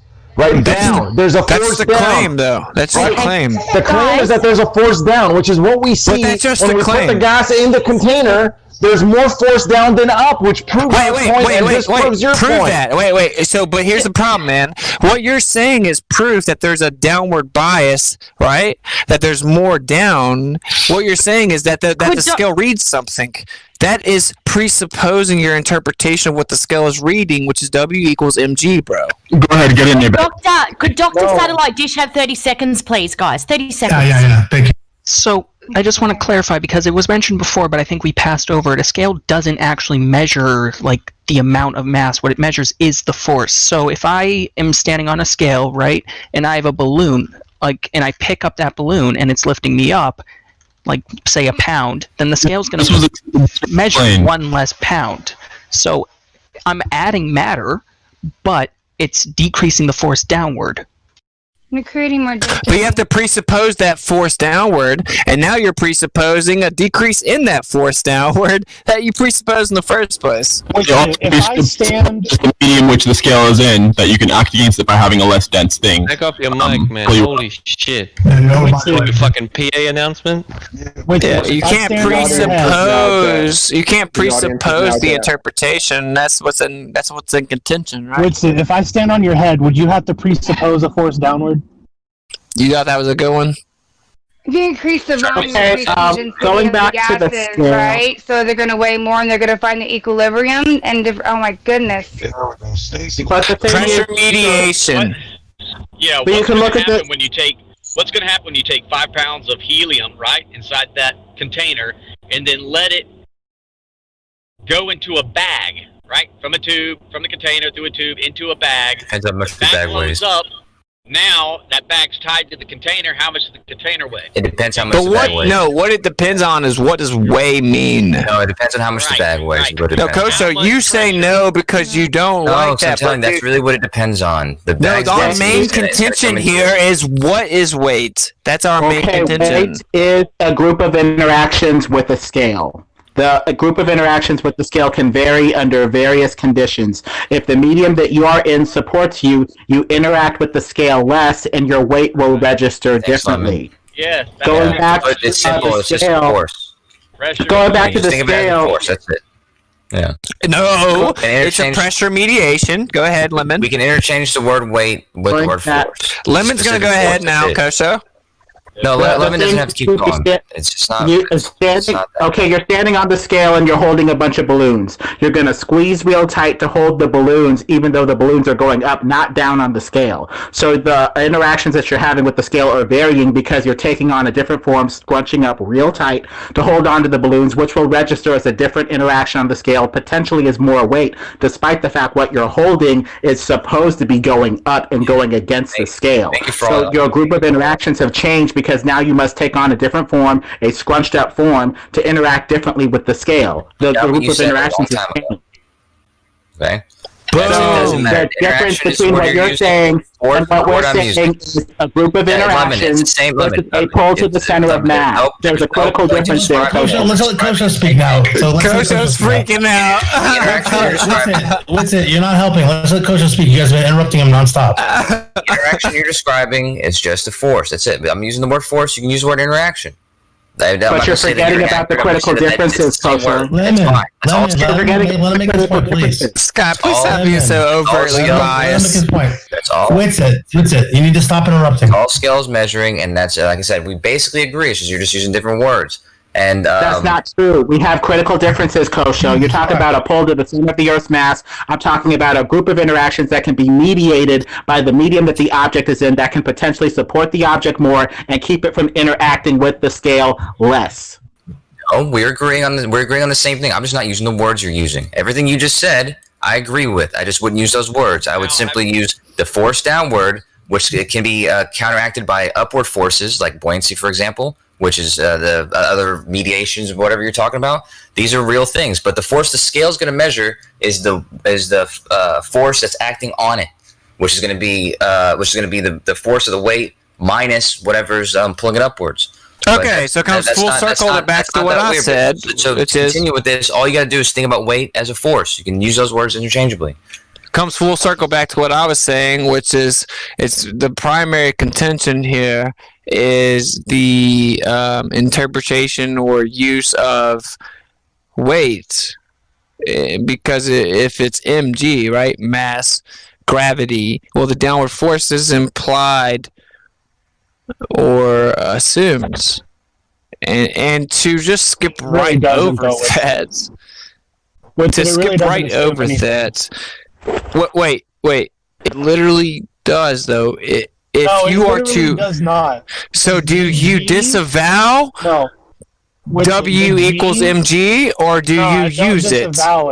Do you use it? Do use it. Okay, so when you use it, what is unspoken within the usability of it is that weight equals mg, mass and gravity. Gravity is a downward acceleration assumed causation.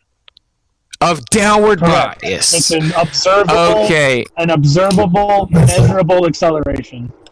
It's you can prove that it's not presupposition or an assumption or whatever else. Is that you're not making any assumptions. You're viewing a measurement.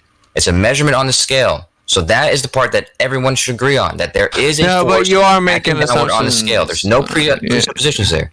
Yeah. There is a presupposition though, because if you assume that the causation of weights is mg, then that is the mass of the object, right? And no, we don't assume. And measure the gravity. What? We can measure it. We don't assume it. We can. Well, we can measure what? The mg. What specifically can you measure? Which part of it? All of it. Okay, what is mass? What is gravity? You're measuring gravity. How do you measure gravity? Witsy, calm down a sec. The thing that you need to make clear to them, right, yeah, is that when you, let's say, for example, you get a contain helium and then you weigh that, it will weigh, let's say, 1 gram. Then you weigh another hydrogen. Hydrogen's obviously lighter, and that weighs, let's say that weighs a bit lighter. So then you're going to think, right, there's a difference in the gravitational pull on these molecules, but they're still pushing in all directions. It's because you've captured them and you're weighing the same amount of volume. Yeah, you might get different numbers, but you're still not getting the true weight of the gas you've weighed because it's still pushing in all directions. You might still get different numbers when you've weighed the two separate gases, but they end under the gravitational pull. So the person who said the analogy about if I push on a scale, it registers the force. Then all of a sudden, when you're putting something on the floor and you're weighing it, then it's registering the force of gravity upon these items. It's ridiculous. You're weighing the mass of the material, the molecules. That's what you're weighing. And when the gas is going in all directions, you're still going to get a weight, but it's not actually going to be the true weight down to the nucleus level because they're going in all directions. Gas will always go in all directions. Oh my gosh, dude.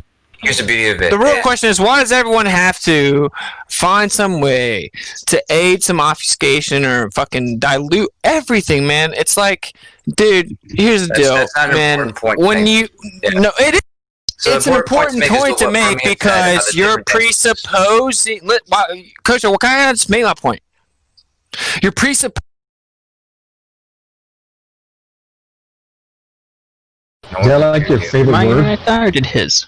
You presuppose mass as a conceptual abstraction. You presuppose gravity, which is, of course, a downward acceleration, a downward bias, presuppose causation of that. Then you apply that to what you say weight is, and then with that presupposed causation, you tout it as if it is actually substantiation of your primary postulation in fucking clown world, maybe, but that's not how the real world works. So gravity would have a singular vector of down relative to the center of mass. Yes, gas disperses omnidirectionally, so that doesn't work. Okay, so what Brummy had said about the different density, it's exactly how you know that the mg is the two variables. The acceleration is what's giving it a force, and regardless, the m is what changes when you add the same volume, but you change the chemicals or the elements from hydrogen to helium to whatever else you're doing. So what is G? These different masses are measurable in that they have different weights. And so I feel really stupid saying this again. What is G? Because you just disagree with it again.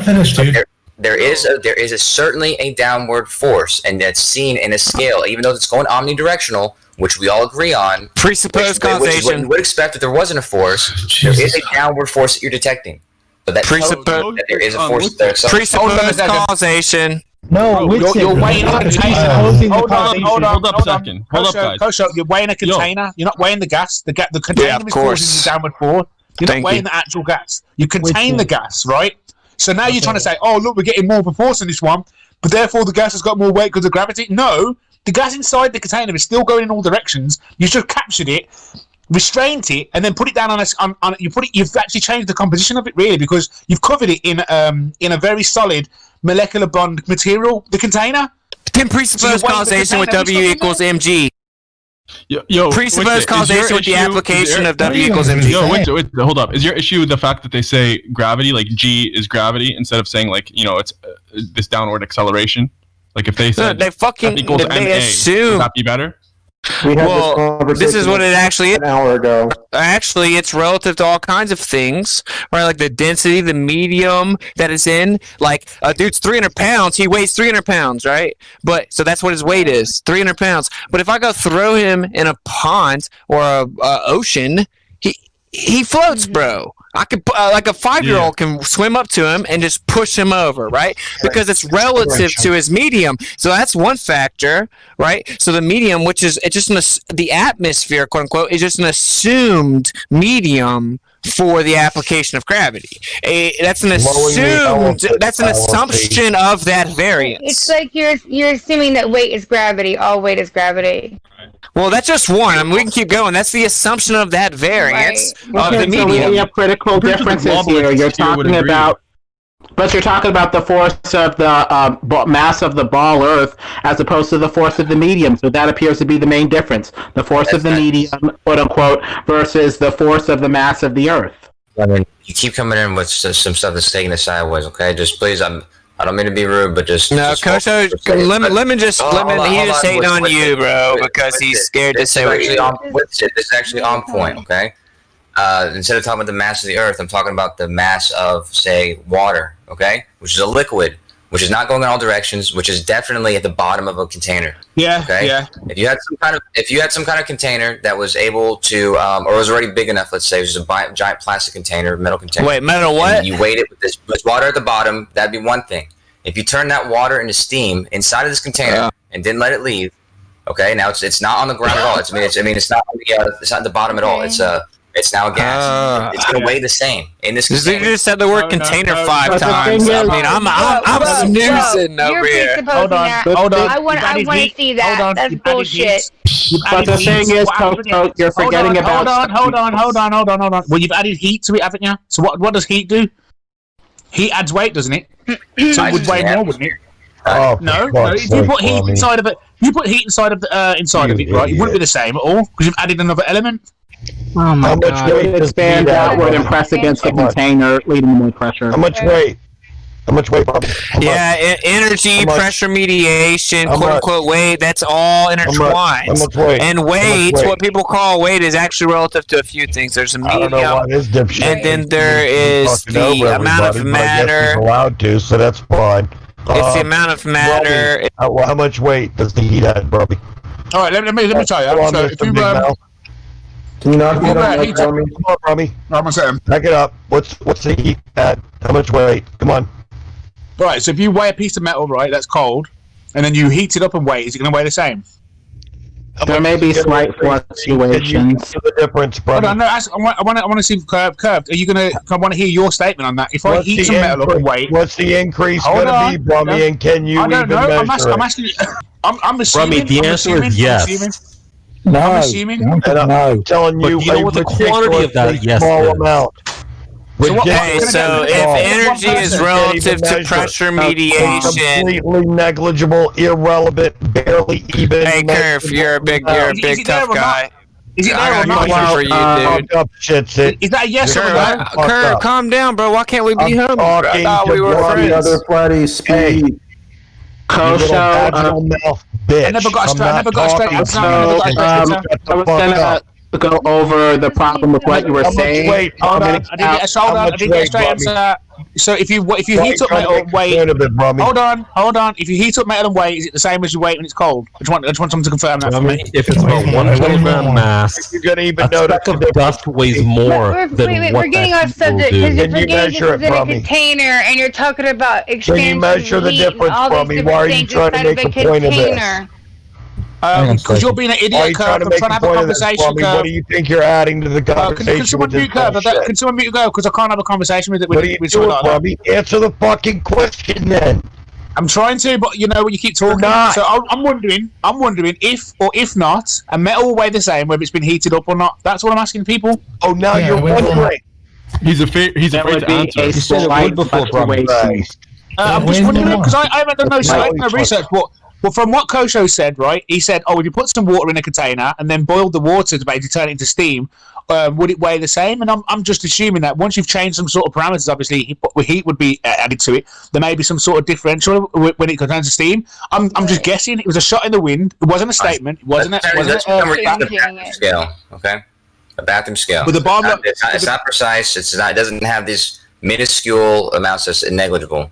Okay, but the main point I want to get back to is the fact that when you're weighing these gases in a container, right, you're surrounding these gases with a physical containment, and even though these gases are still going in all directions, you're just trying to say that, oh, it has like a downward bias. It doesn't have a downward bias. You've just contained it and you've compressed it into a weighable situation, and then you're just subscribing gravity to it. We all know for a fact, 100% categorical, that gravity has no grip on gases, so get it at your thick skull. It's very true. It's very true. It's very true. You're just in denial. I don't know where you get that. I don't know where you get that, but it's not true. Well, the problem is gas does not interact with the scale. You need to put it in a container. You guys are in denial. Where do you get that from, bro? What makes you say that, bro? I mean, why in the world would you think that? Where do you get that from? Because you guys think that when you put it into a vacuum, right? When you put it into a vacuum, that's pressure, isn't it? That's why the vacuum presses out the energy out of water. It makes it freeze and boil at the same time, right? Because it presses so hard down on the thing. So you're changing the environment. So gases will go to the bottom primarily, like the helium balloon does, because it's a pressurized environment you put it in. But once you take it out of that container inside that pressurized environment, the gases will go in all directions. The gas will always go in all directions, even if you contain it and put it on some scales. It gives you a different number. It doesn't matter. You put it in a container. You've changed the actual. You've contained the gas and you've tried to subscribe gravity to it. That's absolute bollocks. If it biases downward, because the gravity acting on it at all times. No, it's because you've contained it. You've surrounded it in a container, which is going to go down. If it goes up in all directions, the bias is not down. It's not choosing when it wants to do it. Because it doesn't. Because things in general don't go up and things in general go down.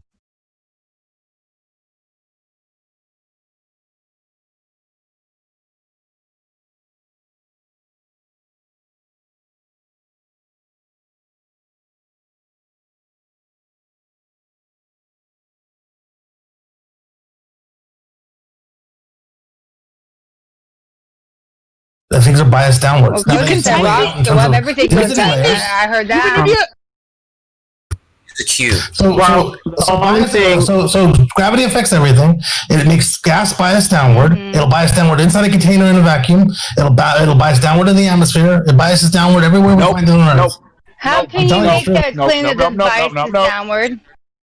You get solids and liquids. Solid. Listen. I'll spell it out for you. The gas molecules are more likely to go down than they are to go up. It's the last time I'm going to tell you. And that little bit is what keeps it near the surface. Why are they going up? Why are the ones going up in all directions? Forget the ones going down. What about the ones going up? Why are they going up? They bounced off because they bounced off something. They ricocheted off something. Gravity just doesn't affect them. Gravity's just like, oh no, we're just gonna hold this shit down. But we're just gonna let you go out, go over here, and over there, and you know. It does affect those because when they go up, gravity starts slowing them down immediately, and eventually they get to like when you throw a ball up. So you know how you throw a ball up, you can beat gravity for a while, but gravity slows it down and then brings it back down. Same thing with a molecule. So it beats gravity for a while, but then it gets slowed down by gravity and then pulls back down. Usually, actually, before that even happens, it'll hit another molecule and bounce backwards downwards. That energy is put up, and so now it's going back down, back to its equilibrium. The energy is being injected in the system from like heat and the sun and things like that. Well, the thing is, we need to look into different conceptions. Sure. Perhaps these objects can chart their own path by absorbing energy from the surrounding medium. If you've ever looked at water, it tends to take a winding, circuitous, snake-like path. It never goes really in a straight path. It trickles down and kind of like rivulet streams that kind of wind. It makes its own path. So maybe these objects can make their own path. Once they get enough vibrational resonant frequency from the surrounding environment, they can chart their own path up, down, or floating. Maybe we need to look into another conception. All right, I'm going to let you go. I just need to say one thing to add to Scott's thing because they asked how you know it's going down. And if you used a cube container and you had a scale at the bottom of the container, but you also had a scale on all 6 sides of the container, so that you could see if it was going omnidirectional and it wasn't just biased downwards, this would tell you that the scale measuring the downward is going to be the much greater one, probably the only one that's even affected. Okay. Well, what you want about? You say you put like you could put. Hold on. Don't talk now. You're trying to say you could put helium inside a container that's got scales on all sides, all four of the walls, and it would be a bias downwards. All 6 sides, yes, and there'll be a bias downwards. That's a load of bollocks. That's a load of bollocks. I'm calling bollocks on that straight away. How do you think that they test Well, show me then. Show me this experiment. Don't just tell me about it. No, Robbie called bollocks on it. That means it's not true. He called bollocks, guys. It's not. Show me then. Demonstrate it. Show me even documentation that experiment never happened, Coach. Okay, well, I'm going to tell you what I'm about to show you. Actually, you know what? I don't even care about a picture anymore. No. Wait, Coach. Wait. I don't even care about a picture. I don't care about a video. If you're going to claim something like that, like you're pulling it out of your ass, can you please show me citation? No, wait. I want to see paperwork what you just claimed. And you said it exists and it can happen, so let me see that paperwork. I'm about to show you. Paper. Yeah, earlier on you said you couldn't. I actually hated paper. Because he's claiming something that he has seen that he doesn't even know exists because he's pulling out of his ass. It's not necessary. It's not necessary. What I'm about to show you is. Coach, are you pulling it out of your ass or not? Just yes or no, please. Thank you. You guys are denying we have the ability to accurately Jim, weigh. you got to come in. No, you got to come in now and save the day because, no, wait a minute. I'm not saving the day. You guys Stop interrupting and stop lying, Stacey. You don't know if he's lying or not. If you want to see something, just ask him for it. Okay, let me see, please, for what you just claimed. What I'm about to show you is. I'm probably going to use helium. I can use any gas, though. But when you go and you're checking to see how full these gases are, one useful method is just to weigh it. And it tells you how much gas is still in there. What are you going to do? A cube on all sides, you said. A cube on all sides, you said. Do you want to know why that is? I can explain it. You're going to get a vacuum and put a scale inside a vacuum and then try to say it's a bias down. Would you idiots, man? Don't waste your breath. Show me the evidence, right? Don't just sit there and say it's been done because it hasn't. Prove your claim. Back up your stupid citations. Don't sit here saying you got different. Well, back it up. In general, as Osho said, there does appear to be a general downward bias. The main thing is whether it's going to the center of a ball, or if it's over a flat plane, or distributed in some other fashion, and or if it is predominantly the force of the medium, the background medium of the ether that fills all space. That is no one's got time for this ether rules. chat, man. No one's got time for it. It's a load of bollocks, man. The fact of the matter is, that they're trying to say that helium has a bias downwards. They're trying to say that helium's got a bias down. If it was, in helium general, most objects appear to, I guess, have a downward bias. Most objects. They appear to have a downward bias, right? But but that doesn't mean anything. If it's in a container, a vacuum, helium will go down. Yeah, in a vacuum, you spastic. Yes. What does a fucking vacuum do? So what the vacuum, background medium of the ether is always there. The rules. It's a pressurized system, you fucking idiot. Robbie, you need to relax and stop being so insulting. Yeah, and let this other gentleman speak, please. Come on, let him The person speak. you're calling a fucking idiot is a flat earther. You might want to just take that into account. You're the biggest idiot in here. We're not going to do Robbie, if you just want to get banned or just want to get kicked out, just tell us and we'll just do it fast. We don't need to you don't need to waste time. We get back with me, fucking spastics, am I? You are. That was well. At the end of the day, right? A vacuum, right, is a pressurized environment, and no wonder the fucking gas is gonna have a bias down. You're trying to tell me that you put helium in a balloon and it's gonna have a bias downwards. You're not mental. Vacuum is mental. Not a pressurized environment. It's not pressurized environment. Are you mental? In a vacuum, of course, the balloon does go down, but you add the because it's a pressurized environment. Let him finish. It's not a pressurized environment. It's the opposite of a pressurized environment. Is it? So it's still a pressurized environment. A vacuum? Because it pushes all the molecules out and gets all the energy out of things and freezes and boils water at the same time. So it's obviously under a lot of pressure. Vacuum is lack of pressure. Well, it's actually under a lack of pressure. But it puts substances under a lot of pressure. Don't talk to me about how does it do that if it's a lack of pressure? It doesn't matter. It doesn't matter. It doesn't matter. Naturally, gases go up. It doesn't matter, Robbie. You don't want to talk about that anymore, do you? Learn some science. Learn some proper science. Were you calling us an idiot a second ago, and now you don't want to talk about it anymore, huh? Can we get back to the heat adding mass thing? You're trying to say that helium's got a bias downwards? What are you talking about? Vacuum is a pressurized environment. I think you should just take a seat for a second. You You should take a seat. You should think about what you're saying in a vacuum, yeah, but not in a balloon normally. Okay, so I'm gonna. Can we get back to the organizing principle? Paper, Kosho. The organizing principle is frequency. Different objects react to different frequencies in the medium of electromagnetic ether differently. Some float, some rise, some sink, but they will organize along this frequency that is put out in the medium. They will layer and they will stratify accordingly. Yo, Lemon, I'm gonna say this. We don't know that it's electromagnetic ether. That's speculation. We know there's a cause. We don't know what it is, and we cannot say it's electromagnetic. We actually do. Earth has. No, we don't have any proof of that. We do. We have a bunch of breadcrumbs. Where's your evidence that it's electromagnetic ether? That's the cause of Casimir effect, the 0-point energy, the quantum fluid, the quantum foam, the fields that are everywhere, the intellectual framework that they worked with back in the Michelson-Morley days that was actually quite intuitive and quite sensible to say that we have all these waves, therefore something must be waving, like space itself, the electromagnetic ether. It just makes sense. Yeah, like that. It's a presumed cause, but we don't know that it's that. It's an intellectual framework, and since you don't have intellectual options, I'm sorry, but your framework is inferior. You're not offering a rational intellectual option to replace it, so I'm going to go with the ether. Yeah, okay, but which one experiment is your proof of ether? It's an intellectual framework to explain the observations of multiple experiments. The fact that light appears to go slower this way in the interferometer versus faster this way with the flow of whatever is in space in the interferometer. So basically, it's abductive reasoning in which you're claiming to be fact. It's rational reasoning based off of the behavior. You need to have a framework to interpret. You don't have any proof whatsoever to say that it is the cause, right? You don't have a rational framework otherwise. So all you have is a disjointed, irrational mind that is incapable of interpreting the experiments because you don't have a rational framework. Bro, you don't have to ad hom it. I completely understand it. I'm capable of comprehending it. But I'm saying that there's no actual You need to offer another rational framework if you want to come to the conversation. You need to offer another rational framework, otherwise, ether.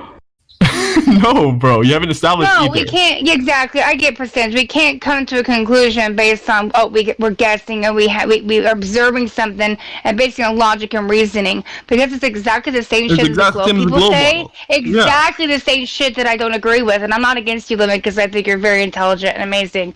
But in that statement, I'd have to disagree because there's no way you could prove that because we have no evidence of it. Now, do we have observations that make sense for something like that? We could say yes to that. But until we have proof, we cannot claim that because then we are just like them. But the thing is, you need to have a rational framework to explain these observations. Otherwise, you're going to be in an that's exactly what they say, honey, and I totally get that. But as a actual truther, we can rationalize things, speculate things. But if we're really trying to find truth and we want them to stand on truth, and so do we. We ain't got proof of that shit yet. Yeah, we can't jump to conclusions. But the thing is, we discover truth by many routes. We reason back to the ultimate truth that is unavoidable. And the ether, frankly, we're getting is unavoidable. We get the truth through very specific routes. There's no other option. There's no other option. The route for truth is very specific. It's either empirical or scientific evidence. Right? But even that route is not specific. Empiricism itself has its own problems. The full empirical process is something is brought to your senses, you perceive it, and you abstract the experience into some sort of picture or some sort of token that you take to represent the experience. The problem with empiricism is not everybody forms the same images and the same tokens. Not everybody is as imaginative or takes the same empirical experience and abstracts it to the same level. So even empiricism has a problem, number one. Number two, hold on. Let me respond to that real quick. There are two things out there that cannot be empirically verified or empirically sensed. They can only be reasoned and rationalized toward. So you have problems even with empiricism. So your first issue, enough people have the same experience wherein a baseline of that, sensation or that observance. It's not the problem. The problem is not everybody is the made, same tokens, the same abstract pictures from the same experience. That's all right. Not everybody has to experience it the same exact way. A schizophrenic or someone that's deluded doesn't need to experience it the same way. To another person. It still needs to be abstracted if you're going to communicate it to another person. Otherwise, you're going to have to fall on everybody experiencing the event,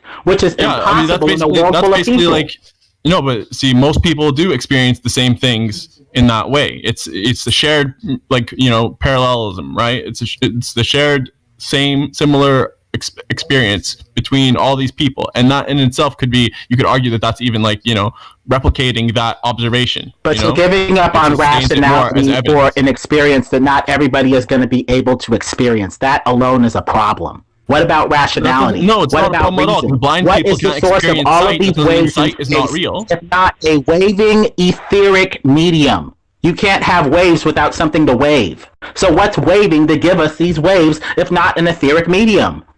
That's why I was asking you what intelligible option you had other than the ether. If you don't have another intelligible option, then thinking just stops. You don't need to replace it. Hold up, Lemon. You don't need to replace it with another guess. Like, you can have guesses, that's fine. You can have presumed causes. You can infer as much as you want, but you can't claim it as truth until it actually is. And until then, until you figure out its truth, that's fine. You can have as many inferences in your intellectual framework as you want. That's cool, right? We can all speculate as to what the cause may be, but we can't claim it's the cause, right? Until we have evidence of that, and we don't have evidence for electromagnetic ether. The option that you're talking about is just stopping thought and stopping thinking. No, that is by all means. That's not what I'm saying at all. I'm saying then what other option searching, is there? But be humble enough to say when you don't know. You say that okay. Well, I'm going to go with the ether. How about that? That's fine. That's your freedom, man. But don't say that's what it is. Say that's what you think it is. But you can't give another option, though. You're just saying I don't know. And thinking stops. We don't know. How are we going to be systematic scientific thinkers if we can't even think? That doesn't make any sense, dude. But as long as we don't have the answer, we shouldn't claim that we have the answer, because that's intellectually dishonest. What are we going to think about if we don't have a model or something for our mind to chew on? You're talking about the death of systematic thought. Continue to collect data points, with its own problems. That's a problem, dude. No, at some point you have to be humble in saying that we don't have enough information. We don't have enough data points to have all the answers. We know that something is waving. We cannot formulate what the actual something is waving, and that something with properties is usually what's waving. You can't have waves without a medium to wave. So that appears to reduce back to some sort of etheric medium that pervades all space. You're just trying to open up the possibility for something else. But the problem is I'm remaining open-minded to the possibility of anything. Because now you don't have anything for your mind to chew on. At that point, you don't have the option to be systematic or scientific. You need I think you're projecting, because right now you're pigeonholing yourself into this etheric, electromagnetic etheric medium or what have you, when you don't actually know that that's the case. And in the future, when other things present themselves, because you'll have this confirmational bias going in, you're not going to be as intellectually honest to those other options. So I think it's the exact opposite of what you were accusing me to have. My question is, Lemon Bird, why are you so close-minded right now?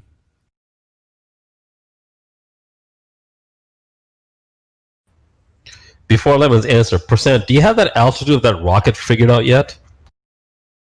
The what? The what? The altitude of the rocket launch of the videos that Jake provided to you. It's been days. You still be able to calculate a simple tan formula? I calculated it that day. Tan isn't hard, bro. SOHCAHTOA. That's like, 10th grade bullshit. So what was your altitude? I can't remember. Around 60 miles or something. All right. Yeah, like 80 miles was definitely an overshoot. I checked 3 locations, and for the first one I got 43. For the next one I got 46. You do know that I redid the first one because I underestimated a little bit. Why are you trying to interrupt him, man? I said I redid the thrust produced by the pressure differential only is not enough to elevate something of that mass to that altitude in that amount of time. Yeah. You tried to presumptively talk shit to him. Now he's trying to explain it. It wasn't accurate. It's not completely accurate. There's margins of error because I didn't have the location of the rocket. You do understand that I can take anywhere from 20 to 80. It won't even make 20 miles. I don't care what your margin of error. It'll never make that altitude. Won't make what altitude? the pressure the delta P times A, that thrust for that amount of weight to accelerate in that amount of time will never reach that altitude. For what rocket? What are you talking about? It doesn't matter what, for the SpaceX rocket that you were looking at. I don't know where it was. I don't know what, like, you know. You're not listening.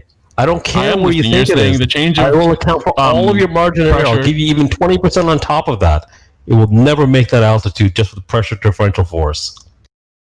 Yeah, I don't know what that.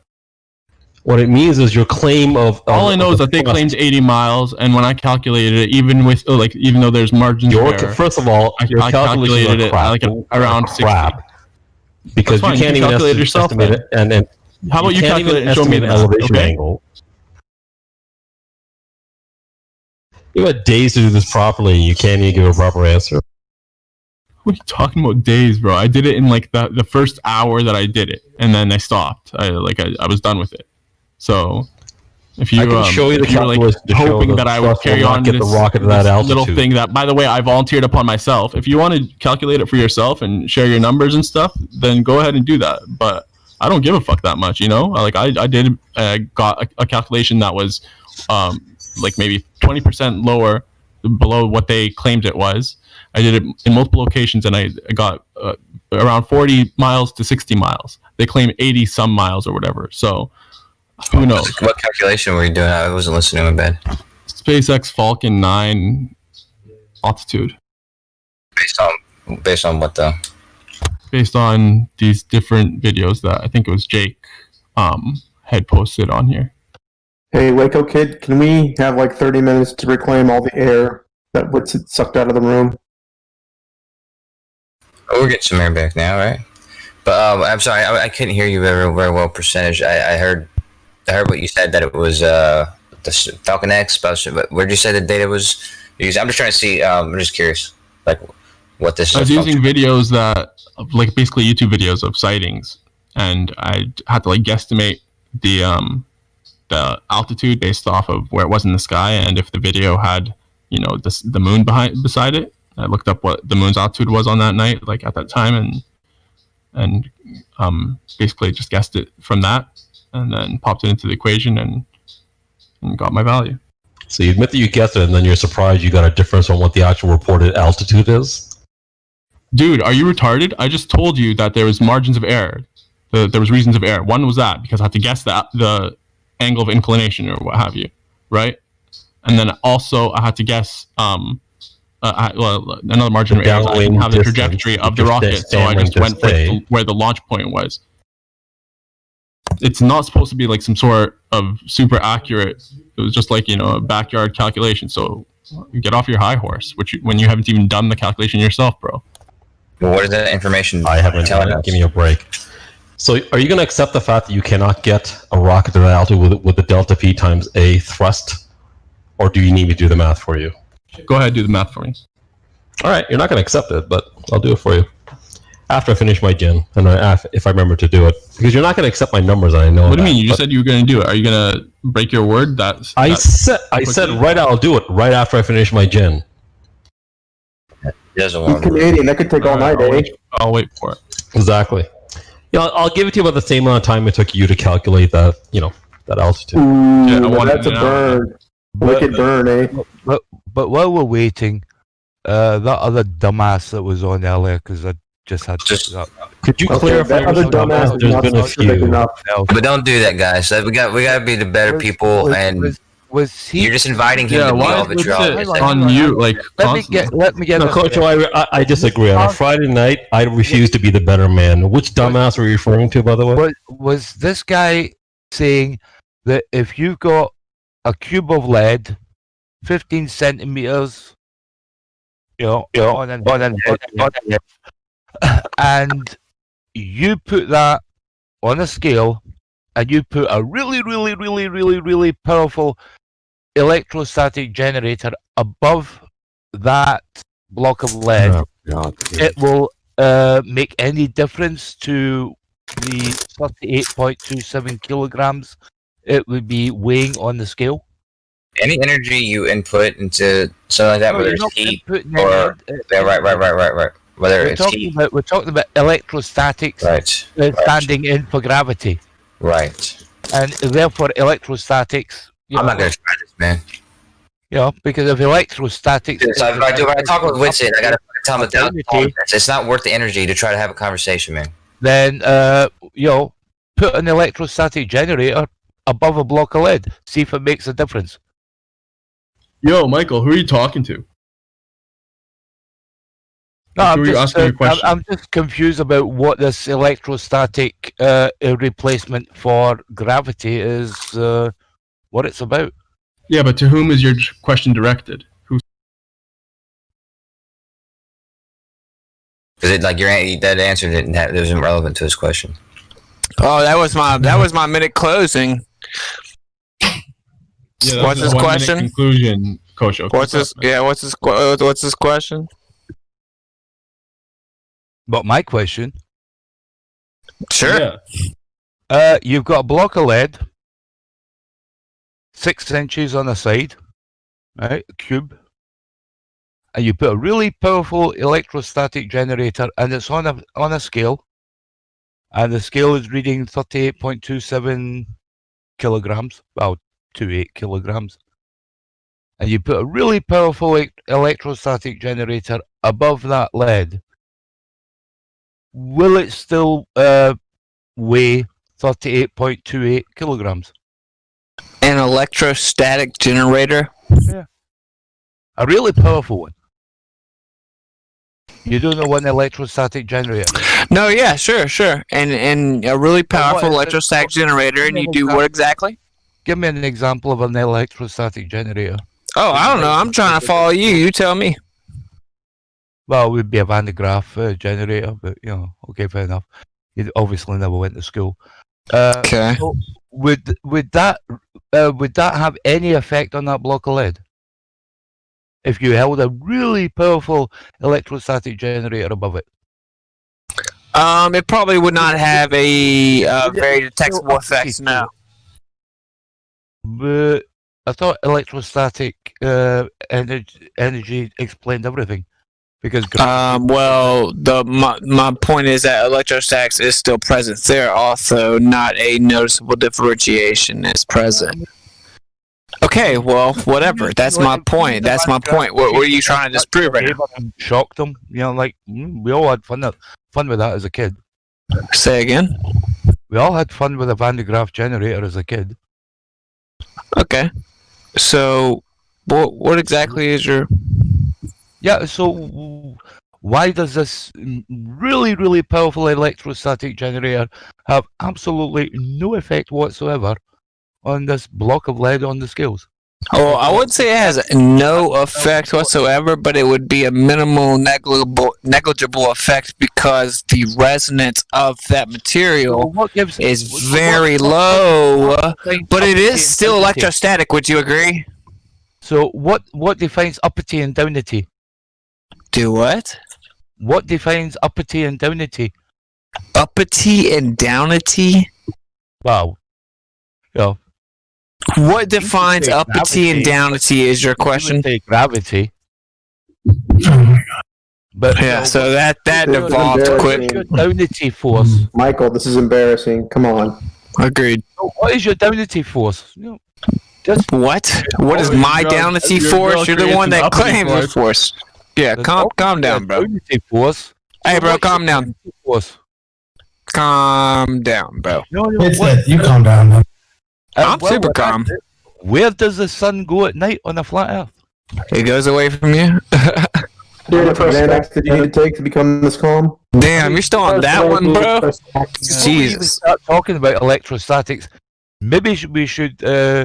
You don't even understand what my point is about electrostatics. You try to bring it up like you were going to spike me or something, like you were just going to school me, and then I was like, well, my entire premise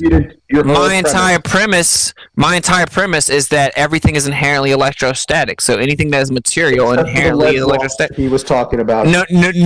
I immediately responded by saying no. Yeah, but it is still, in fact, electrostatic. Like it can can measure it or notice it. Oh, so the lack of differentiation does not give you some avenue to neglect the fact that the electrostatic is there. It's still inherently there. Effect. Yes, that is exactly what it means. No. So you're saying it isn't electrostatic? Yes, is that your claim? Wait, exactly what that means. If you can't measure it, is no your claim? Effect. That is a tautology. So is your claim that it isn't electrostatic? My claim is if there's no measurable effect, then there isn't an effect. No, the question is simple. Is it or isn't it electrostatic? Is it or isn't it electrostatic? Is it or isn't it electrostatic? Your example of the lead block shows that it is not electrostatic. Because so you're saying the lead block isn't electrostatic. Is that your claim? What did I just say? You're claiming that the lead isn't electrostatic. What did That's your claim. I just say? Good job answering what I just said. That's what you just said, yes. No, I did not say, those were not the words I said. Rewind the YouTube stream and listen again. Okay, well, feel free to clarify. Go ahead. Scott, if this is not going to move forward, Bender had a question. Oh, great. Okay, yeah, sure. Everything with matter is inherently electrostatic. His minute has been up for a long time. Futuristic name, I feel it. What's up, bro? What's your question, dog? Earth geocentric stationary plane? No. If your claim is that the sun sets by going away, I would like to know how a digital sundial works in that scenario. How does a digital sundial work? Yeah, via the application of the entirety of the cycle, yeah? I want to know how a digital sundial Well, why can't you just respond to what I just said? Because I'm not going to go away from the deflection. Oh, that is the entire point, though. So, dun dun dun. Sun doing very particular things. It does not. Does it apply the entirety of the cycle? It applies to the entire daytime that you can see the sun in the sky. No. Well, okay. So the entirety of the cycle when it comes back too, also, right? Every morning it'll read the. So its full cycle is applied digitally because it's known, it's reoccurring, and it's a cycle. It's cyclical. What's your point? Are you under the assumption that a digital sundial is electric? No. Wait. Is that that's what you took out of what I said? Yeah. But basically, it's a sundial that's set up to give a digital style reading of the time. But just by using what is your point exactly? The sun shining through the holes in the sundial. So what is the premise exactly? It only Can we get a concise premise? Rotates above us. It will not work if the sun maintains a constant altitude in the sky. If the sun rotates above us, it will not work. That was your preference. With the sun rotating above us, it does not work based on your assumption of perspective. Oh, it works with the sun rotating above us. That's what I think. No. No, what? Well, then where does the sun go at night? Because if it's rotating... It goes where you can't see it anymore. It's really simple. Chill, bruh. Stop trying to act like you don't understand it. Just open your mind, even though the mere possibility of it makes a lot of you uncomfortable. Whether that is true or not, at least look at it without bias. There's actually not enough vinaigrette in this world to make your word salad palatable. If you don't look at it without bias, you'll never find the truth.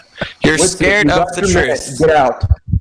Okay, so you are scared of the truth. Get out. Well, I answered every question. You're scared of the truth. You get it. Yeah, whatever. You're a clown. Would you ever debate me one-on-one, face-to-face on YouTube? You want to do that? And we can put it. We can donate it to whatever fund. We can donate it to whatever charity. We can donate all super chats, whatever charity you. I'm not going to waste my time for your $0 contributions. You don't have anything that shows that lead can be moved by a static charge. Oh, so you're scared to debate me. I got you. No, actually, I said that everything with matter is inherently electrostatic. That's what I said. The lead block we talked about. No, I'm saying, okay. So I asked you to specify, are you saying that the lead block isn't electrostatic? and I specified that you should rewind the stream and listen to what I actually Okay, said. so if I were to scoot my feet across the ground, gaining electrostatic charge, and I was to touch the lead block, there is no way I could transfer the electrostatic to the lead? Answering a different question that was not asked. Oh, you can't answer. And this is a recurring theme in this room. None of you can ever answer the legit questions. Y'all are pathetic, bro. Y'all are pathetic. This is, well, I'm going to get out of here. It's been real. Stay real, bro. Go check out the YouTube. Listen to what I'm saying. I'm not just saying. I'm just some dude, bro. I dropped out of college. I'm not claiming on everything, bro, but think for yourself, please. I don't think you got into college. I didn't say I flunked out of college. I said I dropped out. I never went to class. Every time I stepped in there, I made I did very well. Look, here's the deal. Here's the deal. It doesn't matter, okay? The only real education is self-education. Seek truth unequivocally, regardless of bias. Do not let people scare you away from looking for the truth, and I do not want you to think any type of way about anything other than find the truth. More than a minute. He only asked Find the truth for yourself. Do not let these little clown gammas online scare you. Do not let them scare you. Come on. Look into the truth for yourself. Who is the one who's Truth being is stranger than dishonest here? fiction. It's easier to fool someone than to convince them that they have been fooled. I'm out after this statement. I'm out. All I'm going to say is it's easier to fool someone than to convince them that they have been fooled. Look into things that you previously assumed. Love. Peace.